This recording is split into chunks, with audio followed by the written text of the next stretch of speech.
বিসমিল্লাহির রহমানির রহিম। Bad guide পাঠক forum কর্তৃক আয়োজিত আজকে মূল্য সংযোজিত সম্পর্ক শুল্ক আইন 2012 এর ধারাবাহিক নলেজ শেয়ারিং প্রোগ্রামের আজকের চতুর্থ প্রোগ্রামে আপনাদের সবাইকে স্বাগত জানাচ্ছি যারা আমাদের সাথে জয়েন করেছে। আজকের ক্লাসের বিষয় হচ্ছে হিসাব রক্ষণ, অর্থাৎ হিসাব রক্ষণের যে বৈষম্য আছে এর ধারাবাহিক আলোচনা। আমাদের মাঝে ইতিমধ্যে উপস্থিত আছেন আমাদের প্রিয় আবু সুফিয়ান স্যার, রাজস্ব কর্মকর্তা, জাতীয় রাজস্ব বোর্ড। উনি ব্যাড গাইড যে বই আছে বইয়ের রচয়িতা এবং হচ্ছে ওনার একটা অ্যাপস আছে ব্যাড গাইড নামে, যেটা ইতিমধ্যে আপনারা পাবেন। তো স্যারকে আমাদের আজকের এই প্রোগ্রামে স্বাগত জানাচ্ছি। আর আপনাদের সকলের কাছে একটা রিকোয়েস্ট থাকবে, আমরা ইতিমধ্যে সবাইকে মিউট করে দিচ্ছি, কিন্তু আপনারা নিজেরা আনমিউট করে আপনাদের পাশে থেকে আসলে শব্দ আসতেছে, সাউন্ড আসতেছে। আপনাদের সকলের সহযোগিতা চাইবো যেন আমরা প্রোগ্রামটা আজকে খুব সুন্দরভাবে শেষ করতে পারি। আজকে যেহেতু অনেক লম্বা এবং অনেক সময় সাপেক্ষ, অনেকগুলো বিষয় নিয়ে আমরা আলোচনা করব, তো আপনাদের সকলের সহযোগিতা এবং সার্বিক কামনা করতেছি। তো আমি অনুরোধ করবো আবু সুফিয়ান স্যারকে যে আপনার মূল্যবান যে প্রেজেন্টেশন আছে প্রেজেন্টেশনটা শেয়ার করার জন্য। ধন্যবাদ। অনেক বিষয় আছে, সুতরাং কর চালানটা অনেক গুরুত্বপূর্ণ এবং এই কর চালান বিষয়ে ধারা 51 কি বলা আছে আমরা একটু দেখি। ধারা 51 অনুযায়ী কর চালান পত্র প্রত্যেক নিবন্ধিত বা তালিকাভুক্ত ব্যক্তি করযোগ্য সরবরাহের উপর যে তারিখে কর প্রদেয় হইবে সেই তারিখে বা তৎপূর্বে বিধি দ্বারা নির্ধারিত পদ্ধতিতে একটি কর চালান পত্র জারি করিবেন। স্যার স্ক্রিনে শুধু আপনার ইয়াটা দেখতে পাচ্ছি, ওই ব্যাকড্রপটা ব্যানারটা আছে, কিন্তু আমি যে প্রেজেন্টেশনটা দিচ্ছি সেটা দেখা যাচ্ছে না। না না না, প্রেজেন্টেশন দেখতে পাচ্ছি। আমি সেটাই বলতে পারছি। আমি তো সেটাই জিজ্ঞেস করছিলাম যে এটা দেখা যায় কিনা। আচ্ছা, স্ক্রিন শেয়ারিং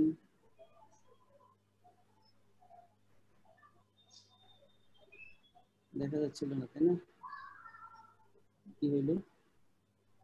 তারিখে করযোগ্য সরবরাহ যে তারিখে কর প্রদেয় হইবে সেই তারিখে বা তৎপূর্বে বিধি দ্বারা নির্ধারিত পদ্ধতিতে একটি কর চালান পত্র জারি করিবেন। তার মানে আপনি যখন সরবরাহটা করবেন তখন যেখানে কর প্রদেয় হবে, যেখানে সরবরাহ করবেন তার পূর্বে অথবা তখন করা যাবে, কিন্তু পরে করা যাবে না। সরবরাহের পরে কর চালান পত্র ইস্যু করা যাবে না। আচ্ছা, এই বিষয়ে আরো ডিটেইলস আমরা জানবো।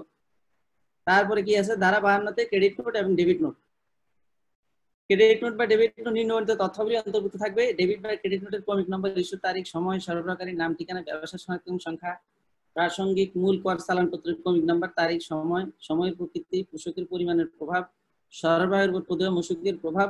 5000 টাকার অধিক হলে সরবরাহের নাম, ঠিকানা, ব্যবসা শনাক্তকরণ সংখ্যা। অর্থাৎ যে কারণে আপনি ক্রেডিট নোট বা ডেবিট নোট ইস্যু করবেন তার সাথে রিলেটেড টাকার পরিমাণ যদি 5000 টাকার উপরে হয় তাহলে সরবরাহ গ্রহীতার নাম, ঠিকানা, ব্যবসা শনাক্তকরণ সংখ্যা লাগবে। এছাড়া আপনি credit note debit note issue করতে পারবেন না।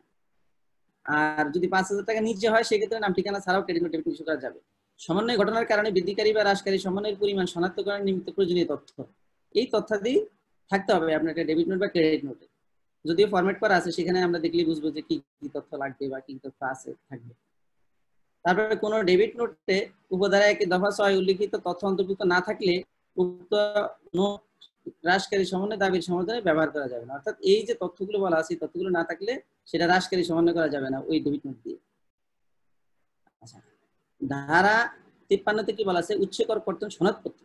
এটা কারেকশন করা হয়েছে এই বছর, যেটা সমন্বিত কর চালান পত্র ছিল সেটাকে এখন পরিবর্তন করে উচ্চ কর কর্তন সনদপত্র করা হয়েছে, যেটা মূসক 6.6।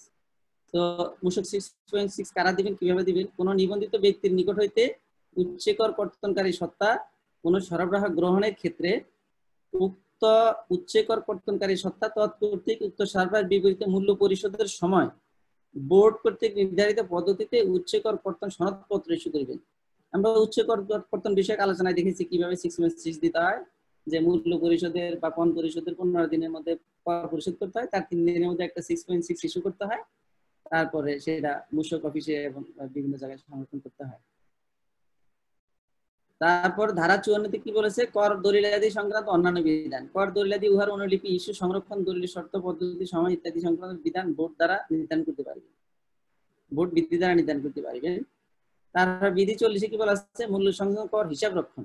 এই হিসাব রক্ষণ সংক্রান্ত সমস্ত ফরম এবং চালান বা বিষয়াদি মূলত এই বিধি 40 নির্ধারণ করে দেওয়া হয়েছে।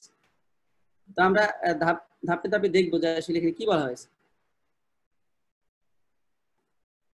কোন নিবন্ধিত ব্যক্তিকে তাহার সরবরাহের স্থান, কি বলা আছে, নিবন্ধিত ব্যক্তিকে তাহার সরবরাহের স্থান মানে যেখান থেকে সরবরাহ করা হয় বা স্থান সমূহে নিম্ন বর্ণিত পুস্তক সমূহ, চালান সমূহ, উচ্চেকর কর্তন সনদপত্র এবং ক্রেডিট নোট ও ডেবিট নোট যাহাই প্রযোজ্য হয় উহার বিপরীতে নির্ধারিত ফরমে ও পদ্ধতিতে যথাযথভাবে সংরক্ষণ করিতে হইবে। তাহলে কোথায় করতে হবে, যে তাহার সরবরাহের স্থান বা স্থান সমূহে যেখান থেকে সরবরাহ করা হয়। অনেক সময় দেখা গেছে যে প্রতিষ্ঠানের ফ্যাক্টরি থেকে সরবরাহ করা হয় কিন্তু তার হিসাবপত্র বা খাতাপত্র সবকিছু হেড অফিসে রয়ে গেছে, অথবা তার গোডাউন থেকে সংরক্ষণ মানে গোডাউন থেকে সরবরাহ করা হয় পণ্য কিন্তু হিসাব নিকাশ তার হেড অফিসে অথবা অন্য অফিসে অথবা শাখা অফিসে অথবা দেখা গেছে যে ফ্যাক্টরি অফিসে থাকে বা অন্যত্র থাকে। এটা কিন্তু করা যাবে না। যেখানে যে হিসাব করবে সেখানে, ইভেন আপনারা দেখবেন যে যারা কি বলে কেন্দ্রীয় নিবন্ধিত তাদেরও কিন্তু কেন্দ্রীয়ভাবে হিসাব সংরক্ষণ করবে, সাথে সাথে শাখার ক্ষেত্রেও প্রত্যেকটা শাখার জন্য আলাদা আলাদা হিসাব সংরক্ষণ করতে হবে। তো সেই জন্য এটা বলা হয়েছে যে তাহার সরবরাহের স্থান বা স্থান সমূহে যেখান থেকে সরবরাহ করবেন সেখানেই কিন্তু এই দলিলাদি থাকতে হবে। কি কি দলিল? ক, ক্রয় হিসাব পুস্তক। ক্রয় হিসাব পুস্তক কি আমরা জানি 6.1। তো এটা কি 6.1 কিভাবে করে, নিবন্ধিত ব্যক্তি তাহার অর্থনৈতিক কার্যক্রম সংশ্লিষ্ট সকল ক্রয়ের হিসাব ফরম মূসক 6.1 সংরক্ষণ করিবেন। অর্থাৎ আপনার যত ক্রয় থাকবে সমস্ত ক্রয়ের হিসাবগুলো 6.1 সংরক্ষণ করতে হবে। বিক্রয় হিসাব তেমনি যত বিক্রয় থাকবে নিবন্ধিত ব্যক্তির, অনিবন্ধিত ব্যক্তি কিন্তু এই খাতা রাখতে পারবেন না। তো বিক্রয় হিসাব নিবন্ধিত ব্যক্তি তাহার অর্থনৈতিক কার্যক্রম সংশ্লিষ্ট সকল বিক্রয়ের হিসাব মূসক 6.2 সংরক্ষণ করবেন। আর ক্রয় বিক্রয় সংক্রান্ত যদি নিবন্ধিত ব্যক্তি যে সকল পণ্য ক্রয় করেন কোনরূপ প্রক্রিয়াকরণ ব্যতিরেকে উহা সরবরাহ করেন তাহা হইলে তিনি উক্ত পণ্যের ক্রয় বিক্রয় হিসাব 6.2.1 সংরক্ষণ করবেন, অর্থাৎ ব্যবসায়ীর ক্ষেত্রে। তো যিনি ব্যবসায়ী তিনি করবেন 6.2.1, আর যারা উৎপাদনকারী তাদের ক্ষেত্রে 6.1 এবং 6.2। অনেকে প্রশ্ন করে থাকেন যে স্যার কোনো ব্যবসায়ী বা কোনো বাণিজ্যিক আমদানিকারক যদি মূসক 6.2.1 না করে আলাদা আলাদা 6.1 বা 6.2 করতে চান সেক্ষেত্রে পারবেন কিনা? হ্যাঁ, তিনি 6.1 এবং 6.2 যদি আলাদা সংরক্ষণ করতে চান তিনি করতে পারবেন, কিন্তু তার সাথে আবার তাকে এই 6.2.1 বাধ্যতামূলক করতে হবে। অর্থাৎ তিনি যদি 6.1 6.2 নাও করেন তার ক্ষেত্রে তাকে 6.2.1 তো বাধ্যতামূলক করতেই হবে। আর তারপরেও যদি তিনি চান 6.1 6.2 রাখতে চান তাহলে তিনি করতে পারবেন, অসুবিধা নাই, কিন্তু তাকে 6.2.1 অবশ্যই সংরক্ষণ করতে হবে হিসাব। এটা তার জন্য বাধ্যতামূলক, ব্যবসায়ীর জন্য এটা তাকে করতেই হবে, অন্য কিছু করুক না। আচ্ছা, এবার আসি আমরা কর চালান পত্র মূসক 6.3, যেটা নিম্ন বর্ণিত পদ্ধতিতে নিবন্ধিত ব্যক্তি কর্তৃক চালানপত্র জারি করিতে হইবে। কিভাবে? প্রতিটি সরবরাহের বিপরীতে ফরম মূসক 6.3 একটি কর চালানপত্র, মানে প্রত্যেকটা সরবরাহ হবে প্রত্যেকটা বিপরীতে একটি করে মূসক 6.3 কর চালানপত্র জারি করতে হবে। চালানপত্র প্রদানের প্রকৃত তারিখে সময় উল্লেখ করতে হবে। যখন আপনি চালানপত্র ইস্যু করলেন তার প্রকৃত তারিখ ও সময়, সরবরাহকারীর নাম, ঠিকানা ও ব্যবসা শনাক্তকরণ সংখ্যা, যিনি ইস্যু করবেন যিনি সরবরাহ করবেন তার নাম, ঠিকানা, ব্যবসা সংখ্যা উল্লেখ করতে হবে। সরবরাহের মূল্য 25,000 টাকার অধিক হলে ক্রেতার নাম, ঠিকানা, ব্যবসাকরণ শনাক্ত সংখ্যা, অর্থাৎ আপনার মূসক চালানের মূল্য যদি 25,000 টাকার উপর হয় তাহলে যার নিকট সরবরাহ করলেন তার নাম, ঠিকানা, ব্যবসা শনাক্ত সংখ্যা উল্লেখ করতে হবে মাস্ট। এর কমে হলেও করতে পারেন, সমস্যা নাই, কিন্তু না করলেও আইনগত কোনো বাধা নাই, কিন্তু 25,000 টাকার উপরে মাস্ট তাকে করতে হবে। পণ্যের বর্ণনা, পরিমাণ, সরবরাহ প্রদানের তারিখ, সময়, যানবাহনের প্রকৃতি, নম্বর উল্লেখ করতে হবে। কি কি দিতে হবে? পণ্যের বর্ণনা দিতে হবে, কি ধরনের পণ্য, কি পরিমাণে, তারপর সরবরাহ প্রদানের প্রকৃত তারিখ, আপনি চালান ইস্যু করার একটা তারিখ আর সরবরাহ প্রদানের একটা তারিখ। অর্থাৎ দেখা গেছে চালান ইস্যু করলেন 2 দিন আগে, পণ্য সরবরাহ করলেন 1 দিন পরে বা 2 দিন পরে, 3 দিন পরে, সেক্ষেত্রে কখন চালান ইস্যু করলেন তার তারিখ থাকবে আলাদা, আর কখন পণ্য সরবরাহ পণ্য বা সেবা সরবরাহ দিলেন তার তারিখ থাকবে আলাদা। তারপর যানবাহনের প্রকৃতি নম্বর, কোন যানবাহনে কিভাবে আপনি দিলেন সেটাও দিতে হবে, উল্লেখ করতে হবে। সরবরাহ মূল্য মূসক ব্যতীত, সরবরাহের মূল্যটা দিতে হবে যে মূসক ছাড়া মূল্য কত আছে, তারপরে মূসক কত, তারপরে আমরা ফর্ম পূরণ করতে গেলে দেখবো ডিটেইলস। সরবরাহের উপর প্রযোজ্য মূসক হার কত, প্রদেয় মূসকের পরিমাণ কত, সরবরাহ মূল্য এবং প্রদেয় মূসকের যোগফল। এখানে আরো একটা বিষয় আছে, শুধু মূসক বলেছে কিন্তু সম্পর্ক শুল্কের কথাটা বলেনি, যদিও ফর্মে সম্পর্ক শুল্কের বিষয়টা অ্যাড করা হয়েছে। তারপর অর্থবছর ভিত্তিক সংখ্যানুক্রমিক কর চালানপত্র, এই যে এই বিষয়টা নিয়ে অনেকে একটু সমস্যায় পড়েন যে কর চালানপত্রের যে নাম্বারটা, সেই নাম্বারটা হবে অর্থবছর ভিত্তিক সংখ্যানুক্রমিক। অর্থাৎ একটা অর্থবছর যখন শুরু হবে 1 জুলাই থেকে, 1 জুলাই থেকে পরবর্তী বছরের 30 জুন পর্যন্ত একটা ক্রমিক সংখ্যা অনুযায়ী চালান কাটতে হবে। অর্থাৎ 1 থেকে যদি কেউ 1 লক্ষ চালান ইস্যু করে থাকেন এই অর্থ বছরে, তাহলে 1 থেকে 1 লক্ষ পর্যন্ত হতে হবে এই নাম্বারটা, এবং পরবর্তী অর্থ বছরের শুরুতে আবার 1 থেকে শুরু করতে হবে। তো এই সংখ্যাটা অনেক সময় করে কি যে 3-4 বছর ধরে একই ক্রমিকে চালাতে থাকে অনেকে, অথবা একাধিক ক্রমিকে চালান ইস্যু করেন, এটা করা যাবে না কোনোভাবে। অর্থাৎ একই প্রতিষ্ঠান একই সময়ে একাধিক ক্রমিকে চালান ইস্যু করতে পারবেন না, তাকে একটি ক্রমিকে এবং এক অর্থ বছরে সমস্ত চালানপত্র শুরু থেকে শেষ পর্যন্ত একটা ক্রমিকে থাকতে হবে, এবং এক অর্থ বছর থেকে অন্য অর্থ বছরে ক্রমিক কন্টিনিউ করা যাবে না, এবং অর্থ বছরের মাঝামাঝি সময়েও ক্রমিক কন্টিনিউ করা যাবে না। শুরু থেকে শেষ পর্যন্ত একই ক্রমিকে থাকতে হবে। এক থেকে এই এক অর্থ বছরে যতগুলো চালান ইস্যু করবেন ঠিক ততগুলো নাম্বারই থাকবে শেষ পর্যন্ত। তারপর নিবন্ধিত ব্যক্তি একাধিক স্থানে সরবরাহ প্রদান করলে প্রতিটি স্থানের জন্য নাম, ঠিকানা ও চালানপত্র নম্বর উল্লেখ করে সংখ্যানুক্রমিক কর চালানপত্র হবে। এটা হলো যদি আপনার যদি কেন্দ্রীয় নিবন্ধিত প্রতিষ্ঠান হয়ে থাকে এবং তার প্রতিটি শাখার জন্য যে সরবরাহ করবেন, এই প্রতিটি শাখার জন্য তাকে আলাদা আলাদা চালানপত্র ইস্যু করতে হলে সেই চালানগুলো হবে প্রতিটি স্থানের জন্য আলাদা নাম, ঠিকানা এবং চালানপত্র নাম্বার অনুযায়ী, এবং সমস্ত এইসব তিনি কেন্দ্রীয়ভাবে হিসাব করে তার রিটার্ন পেশ করবেন। মূল চালানপত্রটি ক্রেতাকে প্রদান করিতে হবে। চালানপত্রের সাধারণত 2টা প্রস্থ থাকবে, তাই না? এই 2টা প্রস্থের একটা কপি ক্রেতাকে প্রদান করিতে হবে, যাহা পণ্য পরিবহনকালে যানবাহনের সহিত থাকিতে হইবে। অর্থাৎ পণ্য পরিবহন করার জন্য যানবাহনের সাথে একটা কপি দিতে হবে। মূল ক্রেতাকে যে চালানটা দেওয়া হবে সেটা যানবাহনের সাথে থাকতে হবে।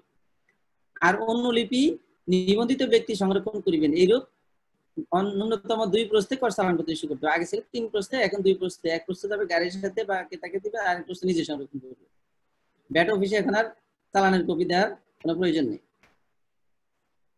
উচ্ছেদ কর্তনযোগ্য সরবরাহের ক্ষেত্রে কর চালানপত্রে সমন্বিত কর চালানপত্র উচ্ছেদ কর্তনের সনদপত্র হিসেবে বিবেচিত হইবে। আর বোর্ড কর্তৃক নির্ধারিত অন্য যে কোনো তথ্য, বোর্ড যদি আর কোনো নির্ধারিত তথ্য দিতে বলে তখন দিতে হবে। এই গেল 6.3। এখন চুক্তিভিত্তিক উৎপাদনের চালানপত্র। কেউ যদি চুক্তিভিত্তিক উৎপাদন করেন তখন চালানপত্র মূসক 6.3 দ্বারা পারস্পরিকভাবে স্থানান্তরিত করতে হবে। চুক্তিভিত্তিক উৎপাদনের চালানপত্র অর্থবছর ভিত্তিক হবে, মূসক চালান 6.3 মতোই 2 প্রস্থ হবে। তারপর স্থানের নাম, ঠিকানা ইত্যাদি থাকবে। 2 প্রস্থ ইস্যু করতে হবে, গাড়ির সাথে 1 প্রস্থ হবে, আরেক প্রস্থ সংরক্ষণ করতে হবে। আর চুক্তিভিত্তিক উৎপাদন পদ্ধতি উৎপাদিত পণ্যের প্রকৃত মালিকের নিকট সরবরাহ শেষে চুক্তিভিত্তিক উৎপাদনের জন্য প্রাপ্য বা প্রাপ্ত পণ্যের জন্য ফরম মূসক 6.3 একটি কর চালানপত্র জারি করিবে। এই জায়গাটা এসে অনেকে সমস্যা করে ফেলেন যে অনেক সময় দেখা গেছে যে 4.3 ইস্যু করেন না, আবার এই 6.3 ইস্যু করে তার ভ্যাটটা পরিশোধ করেন। এখানে কিন্তু তা করা যাবে না। চুক্তিভিত্তিক উৎপাদন ক্ষেত্রে কি করতে হবে যে কাঁচামাল পরিবহনের সময় 6.4 দ্বারা ট্রান্সফার করবেন, আবার ওই কাঁচামাল দ্বারা পণ্য উৎপাদন শেষে চুক্তিভিত্তিক উৎপাদনকারী মূল স্বত্বাধিকারীর নিকট 6.4 এর মাধ্যমে প্রেরণ করবেন। প্রেরণ করার পরে তিনি যখন তার মূল্যটা পাবেন বা পণটা পাবেন, তার যে চুক্তির মূল্যটা পাবেন, ওই মূল্যের বিপরীতে একটা 6.3 ইস্যু করবেন, এবং সেই 6.3 এর বিপরীতে তিনি করটা পরিশোধ করবেন। এখানে পণ্য সরবরাহের সময় কিন্তু তাকে 6.3 ইস্যু করতে হবে না। তিনি যখন পণ পাবেন, টাকাটা পাবেন, মূল্যটা পাবেন, তখন তিনি 6.3 ইস্যু করে তার বিপরীতে কর পরিশোধ করবেন। পণ্য স্থানান্তর চালানপত্র, এটা মূলত কেন্দ্রীয় নিবন্ধিত প্রতিষ্ঠানের নিজেদের মধ্যে পণ্য সরবরাহ স্থানান্তর করার জন্য এক শাখা থেকে অন্য শাখা বা এক শোরুম থেকে অন্য শোরুমে পণ্য স্থানান্তর করার জন্য ব্যবহৃত হয়ে থাকে। শুধুমাত্র কেন্দ্রীয় নিবন্ধিত প্রতিষ্ঠানের জন্য পণ্য স্থানান্তর চালানপত্র।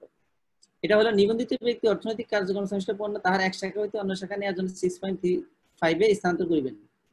পণ্য স্থানান্তর চালানপত্র অর্থবছর ভিত্তিক হবে, সংখ্যানুক্রমিক, এবং নিবন্ধিত ব্যক্তি একাধিক স্থানে পণ্য স্থানান্তর কার্য পরিচালনা করিলে প্রতিটি স্থানের জন্য পৃথক সংখ্যানুক্রমিক পণ্য স্থানান্তর চালানপত্র জারি করতে পারিবেন, যাহাতে স্থানের নাম ঠিকানা ও চালানপত্র নাম্বার থাকবে। অর্থাৎ 6.5 যদি একাধিক স্থান থেকে ইস্যু করতে হয়, একাধিক স্থান থেকে পণ্য নিজেদের মধ্যে স্থানান্তর করতে হয়, সেক্ষেত্রে আলাদা আলাদা ক্রমিক নাম্বারে আলাদা আলাদা ঠিকানায় এটা করা যাবে। সেক্ষেত্রে সংখ্যানুক্রমিক হবে প্রতিটা স্থানে।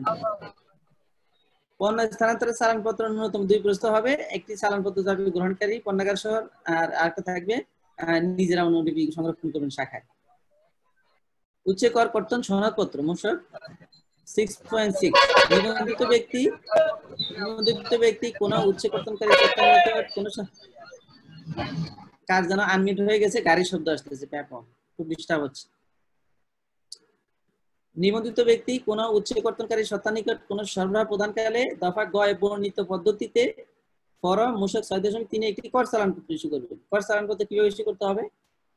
তাহলে কর চালানপত্র ইস্যু করার পরে উচ্চ কর্তনকারী নিকট যখন সরবরাহ করবেন, সে কি করবে? টাকাটা কেটে রেখে তার 6.6 দিবেন। কিভাবে? নিবন্ধিত বা তালিকাতে সরবরাহ করিতে পণ পরিশোধের 3 কার্য দিবসের মধ্যে ফরম মূসক 6.6 তে সরবরাহকারী অনুকূলে একটি উচ্চ কর্তন চালানপত্র ইস্যু করবেন। নিবন্ধিত বা তালিকাভুক্ত নন অর্থাৎ অনিবন্ধিত প্রতিষ্ঠান হলে, যেমন সরকারি সত্তা বা এনজিও বা বিভিন্ন প্রতিষ্ঠান যারা নিবন্ধিত নন অথচ উচ্চ কর্তনকারী, তাদের ক্ষেত্রে কি হবে? যে নিবন্ধিত বা তালিকাভুক্ত নন এমন সরবরাহকারীরা পণ পরিশোধের 15 দিনের মধ্যে সরকারি কোষাগারে জমা প্রদান পূর্বক জমা প্রদানের বা ক্ষেত্রমত বিধি 38 বিধি 18 দিন অবহিত হওয়ার 3 কার্য দিবসের মধ্যে ফরম মূসক 6.6 এ সরবরাহকারী অনুকূলে একটি উচ্চ কর্তন সনদপত্র ইস্যু করিবেন। তারপরে ইও বিলুপ্ত রসাউত কি বলেছে? উপদফা রসি বিধানসত্ত্ব সরবরাহকারীতা উচ্চ কর কর্তনযোগ্য একাধিক সরবরাহের বিপরীতে সরবরাহকারী কর্তৃক জারিকৃত কর চালানপত্র 6.3 সমূহের সূত্রে একটি উচ্চ কর্তন জারি করতে পারবেন। অর্থাৎ এখানে অনেকে বলে থাকেন যে একাধিক 6.3 এর অধীনে একটি 6.6 ইস্যু করা যাবে কিনা, সেই বিষয়টা এখানে ক্লিয়ার বলা আছে যে সরবরাহ গ্রহীতা উচ্চ কর্তনযোগ্য একাধিক সরবরাহের বিপরীতে সরবরাহকারী কর্তৃক জারিকৃত কর চালানপত্র ফরম মূসক 6.3 সমূহের সূত্রে একটি উচ্চ কর কর্তন জারি করতে পারবেন। অর্থাৎ কোন একটি সরবরাহকারীর নিকট থেকে একাধিক চালানের বিপরীতে সরবরাহ গ্রহণ করলে তার একাধিক চালানের বিপরীতে একাধিক সরবরাহের বিপরীতে একটি 6.6 ইস্যু করা যাবে, কিন্তু একাধিক সরবরাহকারীর নিকট থেকে একাধিক চালানের বিপরীতে একটা 6.6 ইস্যু করা যাবে না। তারপর ক্রেডিট নোট ও ডেবিট নোট নিবন্ধিত ব্যক্তি বিধি 27 এর বিধান সাপেক্ষে ফরম মূসক 6.7 এ ক্রেডিট নোট এবং মূসক 6.8 এ ডেবিট নোট জারি করবেন। তো ডেবিট নোট অর্থ কি বলা হয়েছে? যে বাংলাদেশ অ্যাকাউন্টিং স্ট্যান্ডার্ড ও বাংলাদেশ ফাইন্যান্সিয়াল রিপোর্টিং স্ট্যান্ডার্ড ও বাংলাদেশ স্ট্যান্ডার্ড অন অডিটিং আন্তর্জাতিক স্বীকৃত হিসাব রক্ষণ পদ্ধতির বিধানানুযায়ী একটি সম্পূরক চালান, যাহা পূর্বে ইস্যুকৃত এক বা একাধিক কর চালানপত্রের সংশোধনী সংশ্লিষ্ট, যাহার কারণে নিবন্ধিত ব্যক্তি বৃদ্ধিকারী সমন্বয় সাধন করিতে পারিবেন। অর্থাৎ ডেবিট নোটটা হলো অন্যান্য যে চালানটা 6.3 যে চালান ইস্যু করবেন সরবরাহের বিপরীতে, সেই চালানটাকে সংশোধন করার জন্য, কারণ একই সরবরাহের বিপরীতে একাধিক চালান ইস্যু করার সুযোগ নাই। তো যদি কোনো চালান ভুল হয়ে থাকে বা সেই চালানের ট্যাক্স কম বেশি হয়ে থাকে, সেই চালানটাকে সংশোধন করার জন্যই ডেবিট নোট এবং ক্রেডিট নোট ইস্যু করতে হবে। যদি কর বেশি দেওয়া হয়ে থাকে তাহলে ক্রেডিট নোট, আর যদি কর কম দেওয়া হয়ে থাকে সরকারকে দিবেন বেশি, তখন ডেবিট নোট ইস্যু করতে হবে। এভাবে কি থাকতে হবে তার তথ্যাদি দেওয়া আছে যে ডেবিট নোট ক্রেডিট নোটে কি কি তথ্য থাকবে? ফরমের নাম, নির্ধারিত ফরমের সকল তথ্য, সংশ্লিষ্ট ফরমটি ন্যূনতম নির্ধারিত প্রস্থে, এই সমস্ত তথ্যাদি থাকতে হবে। তারপর দেখি বিধি 41 টার্নওভার কর হিসাব রক্ষণ। টার্নওভার করার ক্ষেত্রে কি করতে হবে? যে মূসক 6.1 এবং 6.2 প্রযোজ্য ক্ষেত্রে 6.21 অর্থাৎ ক্রয় বিক্রয় হিসাব খাতা অন্যান্য প্রতিষ্ঠানের মতোই করতে হবে। এই ক্ষেত্রে টার্নওভারের ক্ষেত্রে শুধুমাত্র মূসক চালানটা আলাদা আছে। মূসক চালানটা কি 6.9, ওখানে আছে 6.3, আর টার্নওভারের ক্ষেত্রে মূসক চালান হবে 6.9। এই 6.9 এ একই অবস্থা 2 প্রস্তাব জারি করতে হবে বা অন্যান্য তথ্যাদি থাকতে হবে। আর বিধি 42 ক্রয় বিক্রয়ের তথ্য দাখিল। এই জায়গাটা অনেকে সমস্যা করেন বা অনেকে এখনো হয়তো বা জটিলতায় পড়েন। 6.10 যেটা ক্রয় বিক্রয়ের তথ্য 2 লক্ষ টাকার অধিক মূল্যমান চালানের ক্ষেত্রে। তো অনেকে প্রশ্ন করে থাকেন যে স্যার আমি কি প্রতিটি চালানের মূল্য যদি 2 লক্ষ টাকা হয় সেক্ষেত্রে প্রতিটি চালানের জন্য 6.10 আলাদা ইস্যু করব না কি করব? অনেকে বুঝতে পারেন না। এই বিষয়টা হলো যে আপনার একটি নির্দিষ্ট কর মেয়াদে লক্ষ্য করুন যে একটি নির্দিষ্ট কর মেয়াদে যে পরিমাণ মূসক চালানের মাধ্যমে সরবরাহ বা ক্রয় করবেন, মূসক চালানের মাধ্যমে, নট বিল অফ এন্ট্রি, আমদানি কিন্তু নয়, যে একটি কর মেয়াদে যে পরিমাণ স্থানীয় ক্রয় এবং অর্থাৎ 6.3 এর মাধ্যমে ক্রয় এবং বিক্রি করবেন, যতগুলো চালানের মাধ্যমে ক্রয় বিক্রি করবেন প্রত্যেকটা চালানের ক্ষেত্রে মূল্য যদি 2 লক্ষ টাকার উপরে হয়, তাহলে ওই এক কর মেয়াদে যতগুলো চালান ইস্যু করবেন প্রত্যেকটা চালানের 2 লক্ষ টাকার উপরের মূল্যের চালানগুলোর সমুদয় তথ্যের জন্য এক কর মেয়াদে একটি 6.10 চালান পত্র ইস্যু করতে হবে বা ফর্ম ইস্যু করতে হবে। এই 6.10-এ আপনি 2 লক্ষ টাকা অধিক মূল্যমানের ফর্মের ক্রয় বিক্রয়ের তথ্য রিটার্ন প্রদানের পূর্বেই ভ্যাট অফিসে সাবমিট করতে হবে, অথবা রিটার্নের সাথেও সাবমিট করা যাবে, কিন্তু রিটার্নের পরে সাবমিট করা যাবে না।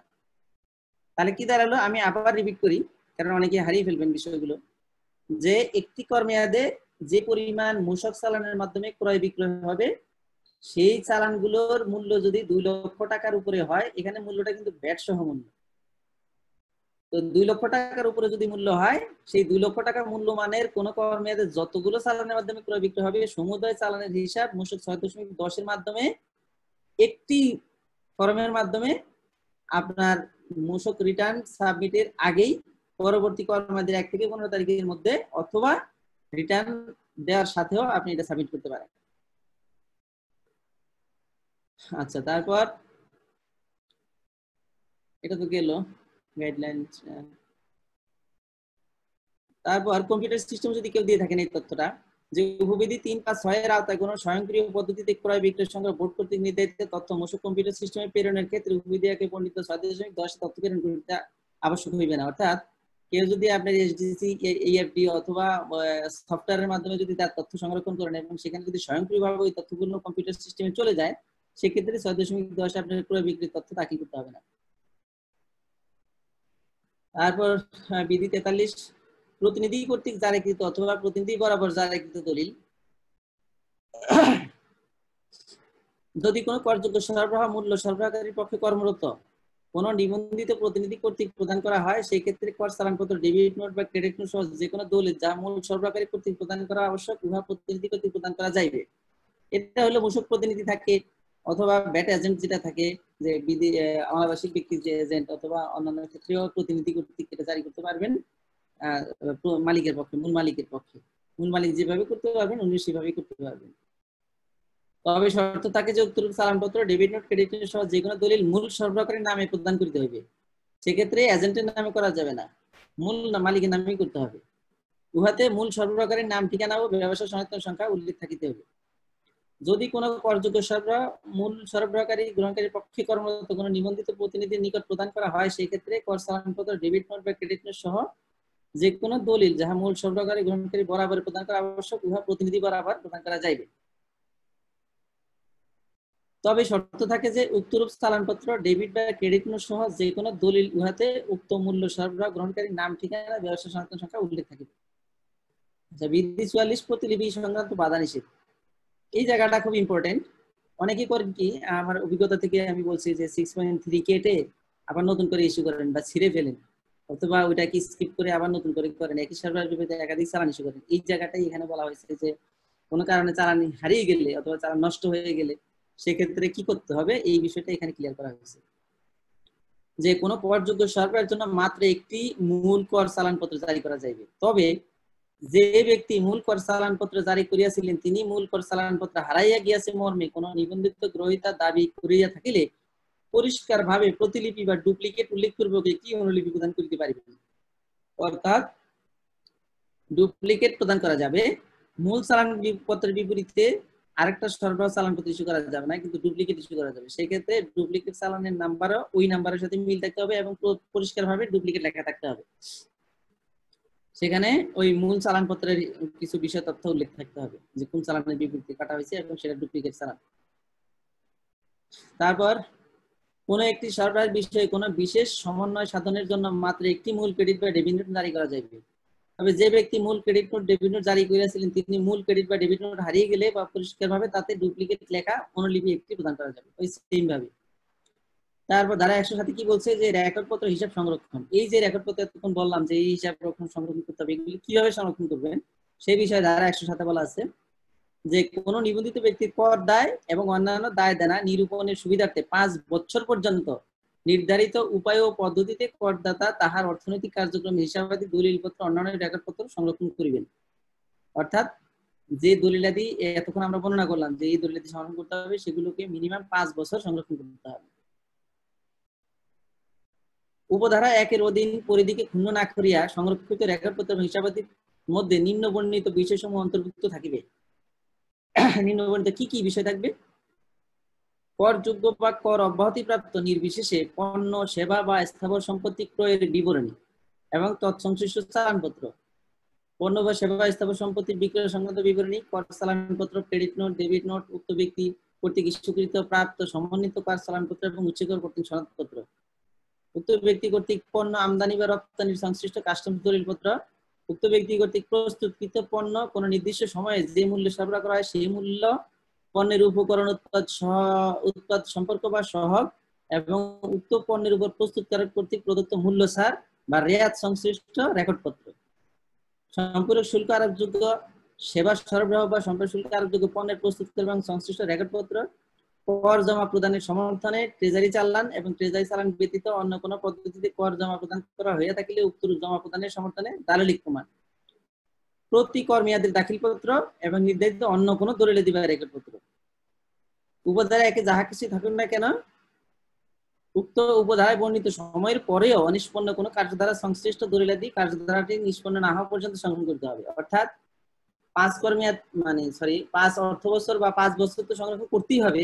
সাথে সাথে কোনো একটা মামলার বিষয়ের সাথে যদি থাকে, অনিষ্পন্ন যদি থাকে কোনো মামলা, অর্থাৎ হাইকোর্টে বা আপিলেট ট্রাইব্যুনালে বা কমিশনারেটে যদি কোনো মামলা চলমান থাকে সেক্ষেত্রে ওই মামলাটা নিষ্পন্ন না হওয়া পর্যন্ত এই রেকর্ডগুলো সংরক্ষণ করতে হবে। তারপরে ধারা 107 এর বিধি বাস্তবায়ন কি বলছে? রেকর্ডপত্র হিসাব সংরক্ষণ। ধারা 107 এর উপধারা 1 এর উদ্দেশ্য পূরণ কল্পে নিবন্ধিত বা তালিকাভুক্ত ব্যক্তি নিম্ন বর্ণিত পদ্ধতিতে রেকর্ড ও হিসাবপত্র সংরক্ষণ করবেন। কিভাবে? সংরক্ষণীয় রেকর্ড ও হিসাব নিবন্ধিত প্রাঙ্গণ বা প্রাঙ্গণ সমূহে অর্থবছর ভিত্তিক এই রূপে সংরক্ষণ করিতে হইবে যাহাতে উহা নষ্ট না হইয়া যায় এবং যে কোনো সময়ে সহজেই পরীক্ষা করা যায়। অর্থাৎ নষ্ট করা যাবে না এবং যেন সহজেই পরীক্ষা করা যায় এমন ভাবে সংরক্ষণ করতে হবে। আরেকটা কথা বলা আছে যে ইলেকট্রনিক তথ্যাদি যথাযথ নিরাপত্তা সহ এই রূপে সংরক্ষণ করিতে হবে যাহাতে উহা সহজেই ব্যবহার করা যায়। এই বিষয়টা একটু ক্লিয়ার করি। অনেকেই প্রশ্ন করেন যে স্যার আমরা যদি এক্সেলে, কম্পিউটার সিস্টেমে বা কম্পিউটারে ডাটা সংরক্ষণ করি করা যাবে কিনা?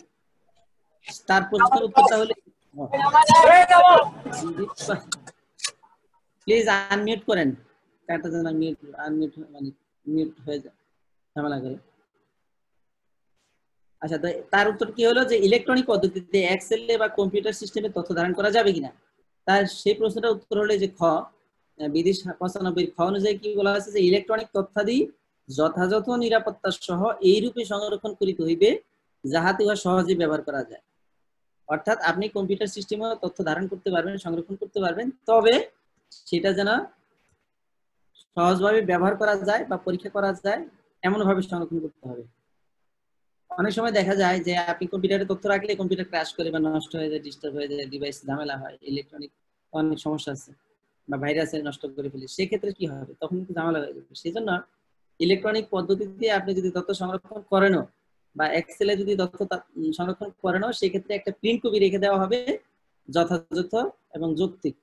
তার কারণ কম্পিউটার সিস্টেমের তথ্য কোনো কারণে সমস্যা হলেও প্রিন্ট কপি দিয়ে সংরক্ষণ করা গেলে সেটা আমরা সহজেই সংরক্ষণ বা যাচাই করতে পারবো এবং সেটা সমস্যা হবে না। আচ্ছা, মূসক ও সম্পর্ক শুল্ক হিসাব রক্ষণ চালানপত্রকে আমরা একটু ভিন্নভাবে আলোচনা করব যে আসলে কার ক্ষেত্রে কোনটা রাখতে হবে। এতক্ষণ তো আমরা গড়ে আলোচনা করলাম যে এটা করতে হবে। আমি যদি আর একটু সংক্ষেপ করে সুন্দরভাবে একটু বলি যে কার ক্ষেত্রে কোনটা রাখতে হবে, সেই বিষয়টা এখান থেকে আমরা ধারণা পাবো যে তালিকাভুক্ত বা নিবন্ধিত ব্যবসায়ীদেরকে আমরা এখানে 4টি ক্যাটাগরিতে ভাগ করতে পারি। কি কি? এক ধরনের থাকেন কি আমদানিকারক, উৎপাদনকারী, সরবরাহকারী, সেবা প্রদানকারী, প্রত্যেকটাই থাকে। কেউ কেউ আছেন যে আমদানি করেন, উৎপাদন করেন, সরবরাহ করেন ও সেবাও প্রদান করেন সেই সাথে। আবার অনেকে বাণিজ্যিক আমদানি করে কেউ ব্যবসায়ী, অর্থাৎ আমদানি করে বিক্রি করে দেন, আর কিছু করেন। আবার আছেন তালিকাভুক্ত আর সেবা প্রদানকারী। তো এই 4 ধরনের প্রতিষ্ঠানের জন্য ভিন্ন ভিন্ন হিসাব সংরক্ষণ করতে হয়। কার ক্ষেত্রে কিভাবে করতে হয় সেটা আমরা একটু দেখি। তো এখানে আমরা দেখতে পাচ্ছি যে মূসক নিবন্ধিত বা তালিকাভুক্ত ব্যক্তি কি কি করবেন? আমদানিকারক, উৎপাদনকারী ও সরবরাহকারী। আমদানিকারক, উৎপাদনকারী ও সরবরাহকারী হলে মূসক 4.3 অর্থাৎ উপকরণ উৎপাদ সহায়ক যেটা। তারপর 4.4, 4.5 যেটা কাঁচামাল বা পণ্য নষ্ট হয়ে গেলে যেটা ব্যবস্থাপনা।